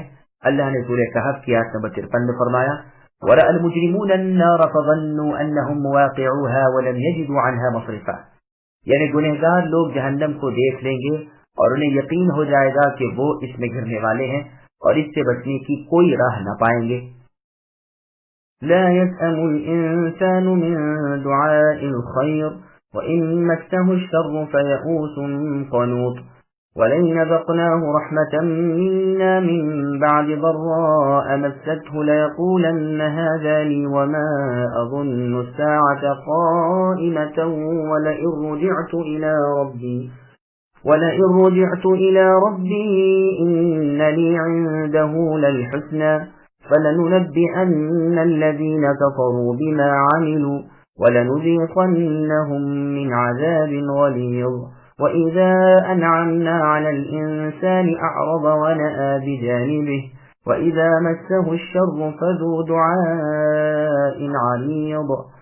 بھلائی کے مانگنے سے انسان تھکتا نہیں، اور اگر اسے کوئی تکلیف پہنچ جائے تو مایوس اور نا امید ہو جاتا ہے، اور جو مصیبت اسے پہنچ چکی ہے اس کے بعد اگر ہم اسے کسی رحمت کا مزہ چکھائیں تو وہ کہہ اٹھتا ہے کہ اس کا تو میں حقدار ہی تھا، اور میں تو باور نہیں کر سکتا کہ قیامت قائم ہو، اور اگر میں اپنے رب کے پاس واپس کیا گیا تو بھی یقیناً میرے لیے اللہ کے پاس بھی بہتری ہے۔ یقیناً ہم ان کفار کو ان کی اعمال سے خبردار کریں گے اور انہیں سخت عذاب کا مزہ چکھائیں گے۔ اور جب اب انسان پر اپنا انعام کرتے ہیں تو وہ منہ پھیر لیتا ہے اور کروٹ بدل لیتا ہے، اور جب اسے مصیبت پڑتی ہے تو بڑی لمبی چوڑی دعائیں کرنے والا بن جاتا ہے۔ سامعین، اب ان آیتوں کی تفسیر سماعت کیجیے۔ انسان کی خود غرضی۔ اللہ تعالیٰ بیان فرماتے ہیں کہ مال، صحت وغیرہ بھلائیوں کی دعاؤں سے تو انسان تھکتا ہی نہیں، اور اگر اس پر بلا آ پڑے یا فقر و فاقے کا موقع آ جائے تو اس قدر ہراساں اور مایوس ہو جاتا ہے کہ گویا اب کسی بھلائی کا منہ نہیں دیکھنے کا، اور اگر کسی برائی یا سختی کے بعد اسے کوئی راحت مل جائے تو کہنے بیٹھ جاتا ہے کہ اللہ تعالیٰ پر یہ تو میرا حق تھا، میں اسی کے لائق تھا۔ اب اس نعمت پر پھولتا ہے، اللہ تعالیٰ کو بھولتا ہے اور صاف منکر بن جاتا ہے، قیامت کے آنے کا صاف انکار کر جاتا ہے، مال و دولت، راحت و آرام اس کے کفر کا سبب بن جاتا ہے۔ جیسے اللہ تعالیٰ نے سورہ علق کی آیت نمبر 6 اور 7 میں فرمایا کَلَّا إِنَّ الْإِنسَانَ لَيَطْغَى أَن رَّآهُ اسْتَغْنَى، یعنی انسان نے جہاں آسائش و آرام پایا وہیں اس نے سر اٹھایا اور سرکشی کی۔ پھر آگے اللہ فرماتے ہیں کہ اتنا ہی نہیں بلکہ اس بد اعمالی پر بھلی امیدیں بھی کرتا ہے، اور کہتا ہے کہ بالفرض اگر قیامت آئی بھی اور میں وہاں کھڑا بھی کیا گیا تو جس طرح یہاں سکھ چین میں ہوں وہاں بھی رہوں گا۔ غرض انکار قیامت بھی کرتا ہے، مرنے کے بعد جینے کو بھی مانتا نہیں، اور پھر امیدیں لمبی باندھتا ہے اور کہتا ہے جیسے میں یہاں دنیا میں ہوں ویسے ہی وہاں بھی رہوں گا۔ پھر ان لوگوں کو اللہ تعالیٰ ڈراتے ہیں کہ جن کے اعمال و عقائد ہوں انہیں ہم سخت سزائیں دیں گے۔ پھر فرماتے ہیں کہ جب انسان اللہ کی نعمتیں پا لیتا ہے تو اطاعت سے اور پھر جاتا ہے اور ماننے سے بھی چراتا ہے، جیسے اللہ نے سورہ ذاریات کی آیت نمبر 39 میں فرمایا فَتَوَلَّى بِرُكْنِهِ، اور جب اسے کچھ نقصان پہنچتا ہے تو بڑی لمبی چوڑی دعائیں کرنے لگتا ہے۔ عریض کلام اسے کہتے ہیں جس کے الفاظ بہت زیادہ ہوں اور معنی بہت کم ہوں، اور جو کلام اس کے خلاف ہو یعنی الفاظ تھوڑے ہوں اور معنی زیادہ ہوں تو اسے وجیز کلام کہتے ہیں۔ وہ بہت کم اور بہت کافی ہوتا ہے۔ اسی مضمون کو اور جگہ اس طرح بیان کیا گیا ہے سورہ یونس کی آیت نمبر 12 میں وَإِذَا مَسَّ الْإِنسَانَ الضُّرُّ دَعَانَا لِجَنبِهِ الآیہ، یعنی جب انسان کو مصیبت پہنچتی ہے تو اپنے پہلو پر لیٹ کر اور بیٹھ کر اور کھڑے ہو کر غرض ہر وقت ہم سے مناجات کرتا رہتا ہے، اور جب وہ تکلیف ہم اس سے دور کر دیتے ہیں تو اس بے پرواہی سے چلا جاتا ہے کہ گویا اس مصیبت کے وقت اس نے ہمیں پکارا ہی نہ تھا۔ قل أرأيتم إن كان من عند الله ثم كفرتم به من أضل ممن هو في شقاق بعيد سنريهم آياتنا في الآفاق وفي أنفسهم حتى يتبين لهم أنه الحق أولم يكف بربك أنه على كل شيء شهيد ألا إنهم في مرية من لقاء ربهم ألا إنه بكل شيء محيط۔ اے نبی آپ کہہ دیجئے بھلا یہ تو بتاؤ کہ اگر یہ قرآن اللہ کی طرف سے آیا ہوا ہو پھر تم نے اسے نہ مانا، بس اس سے بڑھ کر بہکا ہوا کون ہوگا جو حق سے دور پڑ کر مخالفت میں رہ جائے؟ عنقریب ہم انہیں اپنی نشانیاں آفاق عالم میں بھی دکھائیں گے اور خود ان کی اپنی ذاتوں میں بھی، یہاں تک کہ ان پر کھل جائے کہ حق یہی ہے۔ کیا آپ کے رب کا ہر چیز سے واقف و آگاہ ہونا کافی نہیں؟ یقین جانو کہ یہ لوگ اپنے رب کے روبرو جانے سے شک میں ہیں۔ یاد رکھو کہ اللہ تعالیٰ ہر چیز کا احاطہ کیے ہوئے ہے۔ سامعین اب ان آیتوں کی تفسیر سماعت کیجیے۔ قرآن کی حقانیت کا انکار کرنے والوں کا انجام بد۔ اللہ تعالیٰ اپنے نبی محمد صلی اللہ علیہ وسلم سے فرماتے ہیں کہ قرآن کے جھٹلانے والوں مشرکوں سے اے نبی کہہ دیجئے کہ مان لو کہ یہ قرآن سچ مچ اللہ تعالیٰ ہی کی طرف سے ہے اور تم اسے جھٹلا رہے ہو، تو اللہ تعالیٰ کے ہاں تمہارا کیا حال ہوگا؟ اس سے بڑھ کر گمراہ اور کون ہوگا جو اپنے کفر اور اپنی مخالفت کی وجہ سے راہ حق اور مسلک ہدایت سے بہت دور جا پڑا ہو۔ پھر اللہ تعالیٰ عز و جل فرماتے ہیں کہ قرآن کریم کی حقانیت کی نشانیاں اور حجتیں انہیں ان کے گرد و نواح میں دنیا کے چوطرف دکھائی دیں گے۔ اسلامیوں کو فتوحات ہوں گی، وہ سلطنتوں کے سلطان بنیں گے، تمام اور دینوں پر اس دین کو غلبہ ہوگا۔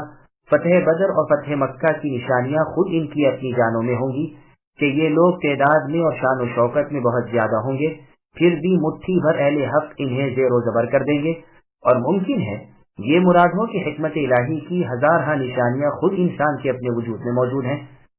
اللہ کی صنعت و بناوٹ، اس انسان کی ترکیب و جبلت، اس کے جداگانہ اخلاق اور مختلف صورتیں اور رنگ و روپ وغیرہ، اس کے خالق و صانع کی بہترین یادگاریں ہر وقت اس کے سامنے ہیں، بلکہ اس کی اپنی ذات میں موجود ہیں۔ اس کا ہیر پھیر کبھی کوئی حالت بچپن، جوانی، بڑھاپا، بیماری، تندرستی، فراخی و رنج و راحت وغیرہ اور صاحب جو اس پر طاری ہوتے ہیں۔ شیخ ابو جعفر قرشی رحمہ اللہ نے اپنے اشعار میں بھی اسی مضمون کو ادا کیا ہے۔ الغرض یہ بیرونی اور اندرونی آیات قدرت اس قدر ہیں کہ انسان اللہ کی باتوں کی حقانیت کے ماننے پر مجبور ہو جاتا ہے۔ اللہ تعالیٰ کی گواہی بس ہے اور بالکل کافی ہے۔ وہ اپنے بندوں کے اقوال و افعال سے بخوبی واقف ہے۔ وہ جب فرما رہے ہیں کہ پیغمبر صلی اللہ علیہ وسلم سچے ہیں، پھر تمہیں کیا ہو گیا؟ جیسے اللہ تعالیٰ نے سورہ نساء کی آیت نمبر 136 میں فرمایا لیکن اللہ یشہد بما انزل الیک انزلہ بعلمہ، لیکن اللہ تعالیٰ بذریعے اس کتاب کے جس کو تمہارے پاس بھیجی ہے اور اپنے علم کے ساتھ نازل فرمائی ہے، خود گواہی دے رہے ہیں اور فرشتے اس کی تصدیق کر رہے ہیں، اور اللہ تعالیٰ کی گواہی کافی ہے۔ پھر آگے اللہ فرماتے ہیں کہ دراصل ان لوگوں کو قیامت کے قائم ہونے کا یقین ہی نہیں، اسی لیے بے فکر ہیں، نیکیوں سے غافل ہیں، برائیوں سے بچتے نہیں، حالانکہ اس کا آنا یقینی ہے۔ ابن ابی دنیا میں ہے کہ خلیفۃ المسلمین عمر بن عبد العزیز رحمہ اللہ منبر پر چڑھے اور اللہ تعالیٰ کی حمد و ثنا کے بعد فرمایا، لوگوں، میں نے تمہیں کسی نئی بات کے لیے جمع نہیں کیا، بلکہ صرف اس لیے تمہیں جمع کیا کہ تمہیں یہ سنا دوں کہ روز جزا کے بارے میں نے خوب غور کیا۔ میں اس نتیجے پر پہنچا ہوں کہ اسے سچا جاننے والا احمق ہے اور اسے جھوٹا جاننے والا ہلاک ہونے والا ہے۔ پھر آپ ممبر سے اتر آئے۔ آپ کے فرمان کا کہ اسے سچا جاننے والا احمق ہے، یہ مطلب ہے کہ سچ جانتا ہے کہ تیاری نہیں کرتا اور اس دن کی دل ہلا دینے والی دہشتناکی حالتوں سے غافل ہے، اس سے ڈر کر وہ اعمال نہیں کرتا جو اسے اس روز کے ڈر سے امن دے سکیں۔ پھر اپنے بارے میں اس کا سچا جاننے والا بھی کہتا ہے، لہو لعب غفلت و شہوت، گناہ اور حماقت میں مبتلا ہے اور قیامت کے قریب ہو رہا ہے، واللہ اعلم۔ پھر رب العالمین اپنی قدرت کاملہ کو بیان فرما رہے ہیں کہ ہر چیز پر اللہ کے علم کا احاطہ ہے، قیامت اللہ پر بالکل سہل و آسان ہے، ساری مخلوق اللہ کے قبضے میں ہے، جو چاہے کرے، کوئی اللہ کا ہاتھ تھام نہیں سکتا، جو اللہ نے چاہا ہوا، جو چاہیں گے ہو کر رہے گا۔ اللہ کے سوا حقیقی حاکم کوئی نہیں، نہ اللہ کے سوا کسی اور کی ذات کسی بھی قسم کی عبادت کے قابل ہے۔